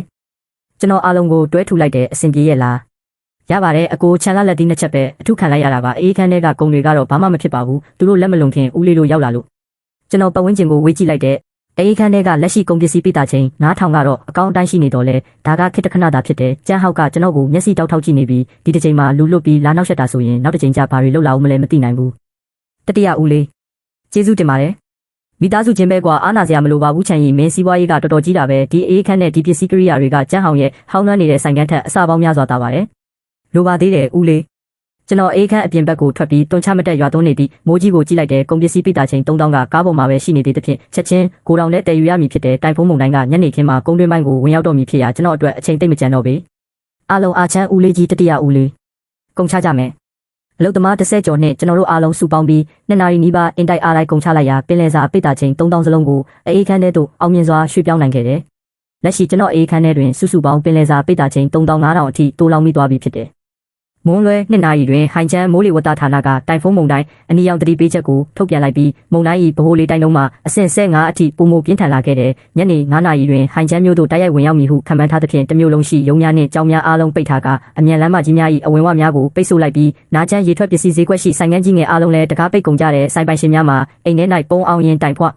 အမုန်တိုင်းပြီးဆုံးမည့်အချိန်ကိုသာစောင့်ဆိုင်းနေကြတယ်သို့တော့သူတို့မသိတယ်မှာဟိုင်ချန်မြို့၏အကြီးမားဆုံးသောပင်လယ်စာတူလောင်မှုကြီးတဲ့နာချန်ဈေးကွက်ထဲတွင်ရှိမနေပဲမြို့တောင်ဘက်အေးကွင်းထောက်ပံ့ရေးဆောင်၏အမှတ်9ကိုတောင်ဟောင်းကြီးထဲတွင်ရှိနေခြင်းပင်ဖြစ်တယ်။မွန်းလွဲ3နာရီတွင်မန်နေဂျာလူထံမှဖုန်းဝင်လာတယ်။တထေးချန်ကုန်းတွေရောက်ပြီလား ရောက်ပါပြီပိတ်တာချိန်3500ရှိပြီးအားလုံးကထိတ်တန့်အဆင့်မြင့်ပစ္စည်းတွေကြီးပါပဲကောင်းပြီငါဘက်ကဟိုတယ်တွေမှာဧည့်သည်တွေစပြီးနေရာယူနေကြပြီးဒီနေ့ညဟိုင်ချန်ဟိုတယ်ကြီးတွေရဲ့တီးတန့်ခန်းတွေအကုန်လုံးကြိုတင်စည်ရင်းပြည့်သွားပြီးမင်းပဲအချိန်ကုန်ပို့ပေးနိုင်မလဲအချိန်မရွေးပို့ပေးနိုင်ပါတယ်အခုပဲပို့ပေးပါမြန်မြန်လုပ်နိုင်ရင်ပိုကောင်းမယ်ထို့နောက်ပိုင်းဖြတ်တန်းခဲ့ရသော6နာရီအချိန်နဲ့ကျွန်တော်ဘဝတွင်အဆိုးဝါးဆုံးနှင့်အမိုက်မောင်ဆုံးယူတုခဲ့ရသောအချိန်ပိုင်းခြားဖြစ်ခဲ့တဲ့အေးခန်းကား3စီးတဲ့ပြင်းထန်လာသောမုန်တိုင်းမိုးကြားတွင်လုံးပြန်ပြေးဆွဲရင်းပင်လယ်စာတက်တာပေါင်းများစွာကိုဟိုင်ချန်မြို့ရှိအဆင့်မြင့်ဟိုတယ်ကြီးများ၏မိဖို့ချောင်းအသီးသီးတို့အရောက်ပို့ဆောင်ပေးခဲ့တဲ့ကားတစ်စီးစာပို့ဆောင်ပြီးတိုင်းကျွန်တော်ရဲ့ဘဏ်အကောင့်ထဲကိုငွေတောင်းကနန်းများစွာစုပြုံဝင်ရောက်လာခဲ့တယ်ဟိုင်ချန်ဟိုတယ်တုံးဟိုင်ငါးဖန်းစိတ်ကန်းဟိုတယ်ချောင်ရှမ်းပင်လယ်စာမြို့တော်ကန်နာလန်စားတောက်ဆိုင်စသည့်အဆင့်မြင့်စားတောက်ကုန်လုပ်ငန်းကြီး၄ခုလုံးကိုကျွန်တော်တဦးတည်းကသာအဓိကကုန်ပစ္စည်းဖြန့်ဖြူးပေးနိုင်ခဲ့တဲ့ဈေးနှုန်းမှာပုံမှန်ထက်နှစ်ဆခွဲခန့်မြင့်မားနေတော့လဲမြည်သူများမငြင်းညူကြပေအဘဲကြောင့်ဆိုတော့တမျိုးလုံးတွင်ကျွန်တော်ထံ၌သာကုန်ပစ္စည်းအဆင့်သင့်ရှိနေသောကြောင့်ဖြစ်တယ်ည8နာရီတွင်တိုင်ဖုန်းမုန်တိုင်းနဲ့ကုန်းတွင်းပိုင်းသို့တရားဝင်ဝင်ရောက်လာပြီးလေပြင်းများကဟိုင်ချန်မြို့ပေါ်တွင်အော်ဟစ်ညီတန်းလျက်တိုက်ခတ်နေကလမ်းမများပေါ်ရှိရေကြီးမှုမှာဒုစစ်ထိမြုပ်နေပြီဖြစ်တဲ့လမ်းဘေးရှိတစ်ပင်ကြီးများမှာအမြင့်မှကျွတ်ထွက်လဲပြူကုန်ကြပြီးကြော်ညာဆိုင်ပုတ်ကြီးများမှာလည်းလေထဲတွင်စက်ကူစားများကဲ့သို့လွင့်စင်ပြန်ဝဲနေကြတယ်ကျွန်တော်နောက်ဆုံးကားစာကုန်ပစ္စည်းကိုပို့ဆောင်ပြီး၍အေးခန်းသို့ပြန်ရောက်ချိန်တွင်တကိုယ်လုံးရွှဲရွှဲဆိုနေကမိုးရေလာချွေးလာပင်မခွဲခြားနိုင်တော့ပေကျွန်တော်ကလတ်ထိုင်ပေါ်သို့ပစ်ထိုင်ချလိုက်ပြီးမိုဘိုင်းဖန်လုပ်ငန်းအပ်ကိုဖွင့်ကြည့်လိုက်ရာဘဏ်အကောင့်ထဲရှိလက်ကျန်ငွေမှာ8234 600ရွှန်8တန်းကျော်ဖြစ်နေတယ်ဘဏ်အကောင့်ထဲရှိလက်ကျန်ငွေမှာ8တန်းကျော်ဖြစ်နေတယ်လွန်ခဲ့သော3ရက်ခန့်ကကျွန်တော်တွင်ရှိသမျှပိုင်ဆိုင်မှုအားလုံးနဲ့ရွှန်1တန်းပင်မပြည့်ခဲ့တော့လဲယခုအခါရွှန်8.23တန်းဖြစ်သွားခဲ့ပြီချန်ဤမင်းတော်ကြီးပွားသွားပြီကျွန်တော်ရေတန့်ဘူးကိုလှမ်းယူပြီးမောတောက်လိုက်တယ်ဦးလေးဒါကအစပဲရှိသေးတာမင်းနောက်ထပ်ဘာလို့ဦးမလို့လဲကျွန်တော်နာချမ်းဈေးကွက်ထဲမှာကျောင်းဟောက်ထက်ပိုကြီးတဲ့ဆိုင်ငန်းတစ်ခုကိုဖွင့်မယ်ဟိုင်ချန်မျိုးရဲ့ရေထွက်ပစ္စည်းလောကတစ်ခုလုံးသိအောင်လုပ်ပြမယ်ဟိုင်ချန်ရဲ့ပင်လယ်စာလောကဟာနောက်ဆိုရင်ချမ်းဆိုတဲ့နာမည်အောက်မှာပဲရှိစေရမယ်ဦးလေးကအတော်ကြာအောင်တိတ်ဆိတ်သွားပြီးနောက်မိမိလက်ထဲရှိရေတန့်ဘူးကိုမြှောက်လိုက်ရင်ပြောရှာတယ်ဦးလေးအရင်ကမျက်စိကန်းခဲ့တာပါနောက်မင်းညွှန်ပြတဲ့နေရာကိုပဲဦးလေးကအစွမ်းကုန်လိုက်လုပ်ပေးတော့မယ်တိုင်ဖုန်းမုန်တိုင်းဖြတ်ကျော်ပြီး3ရက်မြောက်နေ့မှာတော့ဟိုင်ချန်မြို့ရဲ့အခြေအနေဟာပုံမှန်အတိုင်းပြန်ဖြစ်သွားပြီဖြစ်ပြီးနားချမ်းရေထွက်ပစ္စည်းဈေးကွက်လည်းပြန်လည်ဖွင့်လှစ်လိုက်ပါပြီဒါပေမဲ့ဆိုင်ငန်းတိုင်းမှာကုန်ပစ္စည်းကမလုံလောက်ကြပါဘူးတိုင်ဖုန်းမုန်တိုင်းရဲ့ရိုက်ခတ်မှုကတပတ်လောက်ကြာမှသာအပြည့်အဝပျောက်ကင်းသွားမှာပါကျွန်တော်ရဲ့အေးခန်းထဲမှာတော့ကုန်ပစ္စည်းပိတ်တာချင်း9000ကျန်ရှိနေသေးပြီးဒီပစ္စည်း9000ကကျန်းဟောက်ကိုအပြီးတိုင်ဖြိုလဲစေခဲ့တဲ့နောက်ဆုံးသောကိစ္စရဲ့တစ်ခုဖြစ်ခဲ့ပါတယ်ဒီကိစ္စရဲ့အစပြုချက်ကကျန်းဝမ်ရှမ်းတင်လိုက်တဲ့ဝစ်ချန်စာတပုတ်ကြောင့်ဖြစ်ပါတယ်အဲ့ဒီညကကျွန်တော်အေးခန်းထဲမှာကုန်ပစ္စည်းတွေကိုစစ်ဆေးနေတော့အာဂျွန်ကဖုန်းကိုလှမ်းပေးလာတယ်အကိုချမ်းကြည့်ဦးကျန်းဝမ်ရှမ်းရဲ့ကိုချက်မှာဒီလိုရေးထားတယ်အနှစ်30တက်တန်းရှိတဲ့အခြေခံအုပ်မြစ်ကိုတင်းနှုတ်သူတွေကလာပြီးလောက်ခနိုင်မယ်လို့ထင်နေတာလာချမ်းမိသားစုနာချမ်းမှာရှိနေတဲ့၍အပြင်လူတွေအနေနဲ့ဒီမုတ်ဘိုးလေးတစ်ဆက်တောင်လာမျှမစားနဲ့ဒီ post အောက်မှာနာချမ်းဈေးကွက်ကကုန်နယ်ဟောင်းတွေကအပြိုင်ဆိုင်လိုက်ပေးပြီးမှတ်ချက်ရေးကြတယ်တထေးချမ်းကတော့တကယ်ကိုအာမန်အပြည့်ပဲအပြင်လူတွေနာချမ်းကနေထွက်သွားကြချမ်းမိသားစုကနာချမ်းရဲ့နက်ဖျားတွေပဲဖုန်းကိုအာဂျွန်စီပြန်ပေးလိုက်ပြီးဘာမှမပြောခဲ့ဘူးဦးလေးကအနားကိုလာကြည့်ပြီးတရွေးထွေးလိုက်တယ်ကျန်းသူညနဲ့ရှမ်းဆိုတဲ့လူအိုကြီးပါဆက်ကတော့တော်တော်တန်တာပဲသူ့ရဲ့အမတ်တဆိုင်ကန်းကတိုင်ဖုန်းတိုက်တဲ့ဒီရက်ပိုင်းတွင်ငါးတပိတ်တာတောင်မယောင်းရဘဲနဲ့ဒီမှာလာပြီးဟန်လုံနေသေးတယ်။သူဒီလိုဟန်လုံနိုင်တာနောက်ထပ်ဘယ်နှစ်ရက်မှကြာတော့မှမဟုတ်ဘူး။ဘာကိုဆိုလိုတာလဲ။ကျွန်တော်ဘာမှရှင်းမပြပဲဖုန်းကိုကောက်ကင်ကအဖိုးကြီးကိုစီဖုန်းခေါ်လိုက်တယ်။ကိုအကိုအရင်တစ်ခါကျွန်တော်ကိုပြောခဲ့တဲ့ကိစ္စကတေချာလား။တေချာတဲ့နာချမ်းဈေးကွက်ရဲ့လျှက်စစ်စနစ်ကအနှစ်30တုန်းကတိစောက်ခဲ့တာဖြစ်ပြီး transformer ပမာဏက9ရက်ကျော်ပဲရှိတယ်ဒီနှစ်တွေအတွင်းဆိုင်ငန်းတွေတိုးလာတော့လျှက်စစ်သုံးစွဲမှုကစံချိန်ထက်ကျော်လွန်နေတာကြပြီးကျန်းဝင်ရှမ်းရဲ့အမတ်တဆိုင်ငန်းကလျှက်စစ်အများဆုံးသုံးတဲ့နေရာဖြစ်ပြီးသူ့ရဲ့အေးခန်းနဲ့အောက်ဆီဂျင်စက်တွေကပဲဈေးကွက်တစ်ခုလုံးရဲ့3ပုံ1ပုံလောက်ကိုယူထားတာ။နေရာဒီလျှက်စစ်မီအထုပ်ထိပ်သုံးတဲ့အချိန်ဆိုရင်ဘာဖြစ်မလဲ။ပြီးခဲ့တဲ့ဇူလိုင်လကနာချမ်းဈေးကွက်မှာမီးတစ်ခါပိတ်သွားဘူးလေဒါပေမဲ့အဲ့ဒီတုန်းကအပူဆုံးအချိန်မဟုတ်သေးဘူးပြီးတော့ကျန်းဝမ်ရှမ်းကအဆက်အသွယ်တွေတုံးပြီးလျှက်စစ်မီလမ်းကြောင်းအတစ်တစ်ခုကိုယာယီပြောင်းယူခဲ့လို့ဒါပြဿနာကြီးကြီးမားမားမဖြစ်ခဲ့တာဒီနှစ်ကတော့မတူဘူးဘလို့မတူတာလဲဒီနှစ်နွေရာသီလျှက်စစ်မီသုံးဆွဲမှုကပြီးခဲ့တဲ့နှစ်ထက်15ရာခိုင်နှုန်းပိုများနေတဲ့လျှက်စစ်ဌာနဘက်ကလည်းတတိပေးချက်ထုတ်ထားပြီးဇူလိုင်လလယ်လောက်မှာလျှက်စစ်မီဖြတ်တောက်ပြီးခြွေတာရမယ့်အခြေအနေရှိတယ်ပြီးတော့ကျန်းဝမ်ရှမ်းရဲ့အနှစ်30တက်တန်းရှိအေးခန်းကလျှက်စစ်ဝိုင်ယာကျိုးတွေကတက်တန်းကုန်နေပြီးသူကအဲ့ဒါကိုပြောင်းလဲဖို့ပတ်စံမသုံးချင်ဘူးဖုံးချပြီးနောက်အေးခန်းတကားဝကိုထွက်လာပြီးအဝေးကနာချမ်းဈေးကွက်ကိုငေးကြည့်လိုက်တဲ့ကျန်းဝမ်ရှမ်းရေမင်းရဲ့အနှစ်30တက်တန်းရှိတဲ့အခြေခံအုပ်မြစ်ကြီးကတက်တန်းကုန်နေတဲ့ဝိုင်ယာကျိုးပုံကြီးပေါ်မှာစောက်ထားတာပဲကိုဇူလိုင်15ရက်နေ့မှာဟိုင်ချန်မြို့ဟာနွေရာသီရဲ့အပူဆုံးနေ့ကိုရောက်ရှိလာပြီးအပူချိန်39ဒီဂရီခန်းစားရတဲ့အပူချိန်က45ဒီဂရီကျော်လွန်သွားကမြို့တစ်ခုလုံးကလေးပေးဆက်တွေကိုအားကုန်သုံးနေကြရတာမို့လျှက်စစ်မီစနစ်ကအမြင့်ဆုံးအခြေအနေကိုရောက်နေပါပြီအဲ့ဒီနေ့မိုးလွဲ3နာရီမှာလျှက်စစ်ဌာနကအရေးပေါ်အကြောင်းကြားစာထုတ်ပြန်လိုက်တယ်မြို့သူမြို့သားများ၏လျှက်စစ်မီသုံးစွဲမှုကိုအာမခံနိုင်ရန်အတွက်အချို့သောစီးပွားရေးလုပ်ငန်းသုံးနေရာများတွင်လျှက်စစ်မီအလှည့်ကျဖြတ်တောက်မီနာချမ်းရေထွက်ပစ္စည်းဈေးကွက်ကမီးဖြတ်တောက်ခံရမယ့်စည်ရင်းထဲမှာပါနေတဲ့သတင်းပြန့်နှံ့သွားတာနဲ့ဈေးကွက်တစ်ခုလုံးရုံရင်းဆန်ခတ်ဖြစ်ကုန်တဲ့ဆိုင်ရှင်တွေကပရွက်စိတ်အုံထဲကလို့ဖြစ်ကုန်ကြတဲ့ဒီလိုရာသီဥတုမှာအေးခမ်းမီးပြတ်သွားရင်ပင်လယ်စာတွေက2နာရီအတွင်းအကုန်လုံးပုတ်တိုးကုန်တော့မှာပါ ကျန်းဝမ်ရှမ်းကသူအနှစ်30စုဆောင်းထားတဲ့အဆက်အသွယ်တွေအကုန်သုံးပြီးလျှက်စစ်ဌာနကနေနာချမ်းဈေးကွက်ကိုစည်ရင်းတွေကပယ်ဖြတ်ပေးဖို့ကြိုးစားပေမဲ့ဒီတစ်ခါတော့မရတော့ပါဘူးလျှက်စစ်စနစ်ကတကယ်ကိုမခံနိုင်တော့တာမို့ဘသူလာပြောမရတော့ပါမွန်လွယ်လေးနာရီမှာနာချမ်းဈေးကွက်မှာလျှက်စစ်မီတရားဝင်ပြတ်တောက်သွားပြီးကျွန်တော်အေးခန်းထဲကတီးတန့် transformer ကတော့အပြည့်အဝလက်ပတ်နေကအေးခန်းက30စီးစလုံးအလုပ်လုပ်နေပါတယ်မွန်လွယ်လေးနာရီခွဲမှာဖုန်းတွေတဲဆက်မြည်လာတဲ့အကုန်လုံးကနာချမ်းဈေးကွက်ကဆိုင်ရှင်တွေပါတထေးချံမင်းရဲ့အေးခန်းမှာမီးရှိသေးလားရှိတယ်မင်းအကူကြီးပေးပြီးငါတို့ကုံတွေကိုအဲ့ဒီဘက်ပြောင်းပေးလို့ရမလားတူလောင်ခ3ဆပေးမယ်ရပါတယ်ဒါပေမဲ့ကျွန်တော်မှာစီကန်းချက်တစ်ခုရှိတယ်ပြောပါနောက်ပိုင်းမှာမင်းတို့ရဲ့ကုံတွေကိုကျွန်တော်စီကပဲအရင်ဆုံးယူရမယ်ကျန်းမိသားစုဘက်ကကြွေးကြံတွေရှိရင်လည်းအပြီးရှင်းလိုက်ပါဖုန်းတစ်ဖက်ကခဏလောက်တိတ်ဆိတ်သွားပြီးနောက်အေးလုံမယ်လို့ပြောလိုက်တဲ့တနာရီတွင်းမှာပဲနာချမ်းဈေးကွက်ကဆိုင်ရှင်30ကျော်ရဲ့ကုံတွေအကုန်လုံးကျွန်တော်စီရောက်လာပြီးမဲ့ကျန်းမိသားစုရဲ့အမှတ်တဆိုင်ကန်းကတော့မရောက်လာခဲ့ပါသူတို့မပြောင်းချင်တာမဟုတ်ပါဘူးကျွန်တော်ကညှင်းလိုက်လို့ပါညနေ9:10မိနစ်မှာကျန်းဟောက်ကျွန်တော်အေးခန်းတကားဝကိုရောက်လာတဲ့ချွေးတွေပြန်ပြီးမျက်နှာကဖြူရော့နေကအရင်လိုမောက်မာတဲ့အရေးရောင်လုံးဝမရှိတော့ဘူးချန်ကြီးမဟုတ်ပါဘူးအနက်ရောင်ကြီးကိုကျွန်တော်ကိုကူညီပါဦးဘာကူညီရမှာလဲငါဆိုင်မှာကုန်ပစ္စည်းပိတာချင်း9သိန်းရှိတယ်အခုမီးပြတ်နေလို့နောက်2နာရီကျော်ရင်အကုန်ပုတ်ကုန်တော့မယ်မင်းအေးခန်းမှာမီးရှိတယ်မလားကုန်တွေပြောင်းပေးပါဦးပတ်စံဘလောက်လို့ငါပေးမယ်ငါပတ်စံမလိုချင်ဘူးဒါဆိုမင်းပါလိုချင်လဲမင်းရဲ့အမှတ်တဆိုင်ကန်းလွှဲပြောင်းစာချုပ်ကိုလိုချင်တယ်မင်းအိမ်မက်မမတ်နဲ့အမှတ်တဆိုင်ကန်းကငါအဖေရဲ့အနှစ်30သွေးချွေးရင်းနှီးထားတဲ့အရာဒါဆိုရင်မင်းရဲ့အနှစ်30သွေးချွေးတွေပုတ်တိုးသွားတာကိုထိုင်ကြည့်နေလိုက်တော့ကျန်းဟောက်ကကျွန်တော်ကိုစိုက်ကြည့်နေတယ်ချန်ကြီးမင်းတော့လုံးပြီလုံးလဲဟုတ်လားကျန်းဟောက်လွန်ခဲ့တဲ့6လကမင်းပတ်စံ9000လွတ်ပေးပြီးဗာပြောခဲ့လဲမေ့သွားပြီလားမင်းကငါ့ကိုအလုတ်သမားတက်လို့ပြောခဲ့တယ်လေမင်းမရှိရင်ငါဘာမှမဟုတ်ဘူးလို့ပြောခဲ့တယ်လေကျန်းဟောက်နှုတ်ခမ်းတွေတုံရီပြီးစကားမပြောနိုင်တော့ဘူးအခုပြောစမ်းဘသူကဘာမှမဟုတ်တာလဲကျန်းဟောက်ကနောက်ဆုံးမှာလွှဲပြောင်းစာချုပ်ကိုမလက်မှတ်ထိုးခဲ့ဘူးသူကလောင်းကစားလုပ်ခဲ့တယ်လျှက်စစ်ဌာနက2နာရီအတွင်းမီးပြန်ပေးလိုက်မယ်လို့သူလောင်းခဲ့တာဒါပေမဲ့သူရှုံးသွားခဲ့တယ်ညနေ6နာရီခွဲမှာနာချမ်းဈေးကွက်မှာမီးပြန်လာပေမဲ့နောက်ကျသွားခဲ့ပြီးကျန်းမိသားစုရဲ့အမှတ်တဆိုင်ကန်းတွေကပင်လယ်စာပိတ်တာချင်း9သိန်းကမီးပြတ်တဲ့2နာရီခွဲအတွင်း39ဒီဂရီအပူချိန်မှာအကုန်လုံးတေကုန်ကြတယ်တေနေတဲ့ငါးတွေကဘိုက်ပေါ်တက်ပြီးရေပေါ်မှာပေါ်နေတယ်လို့ပဇွန်တွေကလည်းအကွေးကွေးဖြစ်ပြီးရေကန်အောက်မှာနစ်မြုပ်နေတဲ့ကနန်းတွေကလည်းခြေထောက်တွေအကုန်ပြုတ်ကုန်တဲ့ဆိုင်ကန်းတစ်ခုလုံးကအော့အန်ဂျင်စရာကောင်းတဲ့ပုတ်တိုးနှံတွေပြန့်နှံ့နေတဲ့ကျန်းဝမ်ရှမ်းကဆိုင်ကန်းအလယ်မှာရက်ပြီးတေနေတဲ့ငါးတော့ဒီကိုငေးကြည့်ရင်လှုပ်မရဖြစ်နေတဲ့အနှစ်30သွေးချွေးရင်းနှီးခဲ့တာတွေကဒီအတိုင်းပဲပျောက်ကွယ်သွားတာလားနောက်ပိုင်းကျွန်တော်ကြားလိုက်ရတာကတော့ကျန်းဝမ်ရှမ်းကဆိုင်ကန်းထဲမှာတနာရီလောက်ရက်နေပြီးနောက်ရုတ်တရက်သွေးအံပြီးလဲကျသွားတဲ့ကျန်းဟောက်ကတော့ညစ်ပတ်နေတဲ့ကျန်းပြင်ပေါ်မှာဒူးထောက်ပြီးသူ့မျက်နှာကိုသူပြန်ရိုက်နေခဲ့တယ်။အဲ့ဒီညမှာပဲကျန်းဟောက်ကတရားမဝင်ငွေတိုးချေးစားတဲ့စီကချေးထားတာတွေပေါက်ကြားသွားခဲ့တယ်။သူကအရင်ကတည်းကကြွေးမိတွေအများကြီးရှိနေခဲ့တာပါ။ဒီတစ်ခါပစ္စည်းပိတာချင်းငါအသိန်းအတွက်ချေးထားတာတွေကအကုန်သေးကုန်တာမို့ငွေတိုးချေးစားတဲ့သူတွေကညတွင်ချင်းအိမ်ကိုလာဝိုင်းကြတယ်။နောက်ပိုင်းဖြစ်ရက်တွေကိုတော့နာချမ်းဈေးကွက်မှာပဲကျွန်တော်မတော်တဆကြားခဲ့ရတာပါ။မင်းကြားပြီးပြီလား။ငွေတိုးချေးစားတဲ့သူတွေကကြောက်ဖုံးရဲ့ခြေထောက်ကိုချိုးလိုက်တဲ့တိတာပေါ့သူ့အဖေကျန်းဝမ်ရှမ်းကဆေးရုံကနိုးလာတဲ့အခါသူ့သားခြေထောက်ကျိုးသွားပြီးဆိုင်ကန်းလဲဒေဝါလီခံရပြီဆိုတာတိလိုက်ရတော့နောက်တစ်ခါတွေးထက်အံပြီးအရေးပေါ်ကုသဆောင်နဲ့ရောက်သွားပြီတဲ့ဒီလိုနဲ့ဟိုင်ချန်မြို့မှာအနှစ်30တက်တန်းရှိတဲ့ကျန်းမိသားစုရေထွက်ပစ္စည်းအင်ပါယာကြီးက39ဒီဂရီအပူချိန်မှာပဲအမုံဖြစ်သွားခဲ့တယ်တပတ်အကြာမှာနာချမ်းရေထွက်ပစ္စည်းဈေးကွက်ရဲ့အမှတ်တဆိုင်ကန်းဆိုင်းဘုတ်ကိုဖြုတ်ချလိုက်ပြီးဆိုင်းဘုတ်အသစ်တင်လိုက်တဲ့ရရှမ်းနိုင်ဆိုင်သောစိတ်ကူကျွန်တော်ဆိုင်ကန်းရှိမှာရက်နေတဲ့ကျွန်တော်ရှိမှာအေးခန်းက30စီအသစ်ဆက်ရှိပြီးအနောက်မှာတော့အစင်းမြင့်ပြုပြင်ထားတဲ့အေးခန်းတိုးလောင်ရေးစင်တာရှိတယ်။ဦးလေးအားလုံးအာကျူးအာဂျွန်နဲ့တတိယဦးလေးဝန်တယ်ပြောင်းလို့ကကျွန်တော်ရှိမှာရက်နေကြတဲ့ကြောက်ဟိုင်ဖုန်းနဲ့အဖိုးကြီးကိုတို့လည်းရောက်လာပြီးလက်ဖက်ရည်ဆိုင်မှာထိုင်ရင်းကျွန်တော်ကိုကြည့်နေကြတဲ့မန်နေဂျာလူကဟိုင်ချန်ဟိုတယ်ကိုယ်စားလှယ်အဖြစ်ပလိတ်ပြားတစ်ချက်လက်ဆောင်ပေးလာတဲ့အပေါ်မှာဟိုင်ချန်မျိုးရဲ့ပထမဆုံးဘရင်လို့ရေးထားတယ်ကျွန်တော်ပလိတ်ပြားကိုလှမ်းယူပြီးဆိုင်ငန်းအလယ်မှာချိတ်လိုက်တဲ့ဈေးကွက်ကကုန်တယ်တွေဝိုင်းလာကြတယ်တချို့ကလက်ခုပ်တီးကြတယ်တချို့ကဝီစီမှုတ်ကြတယ်တချို့ကတထေးချန်စီးပွားရေးတိုးတက်ပါစေလို့အော်ခေါ်ကြတယ်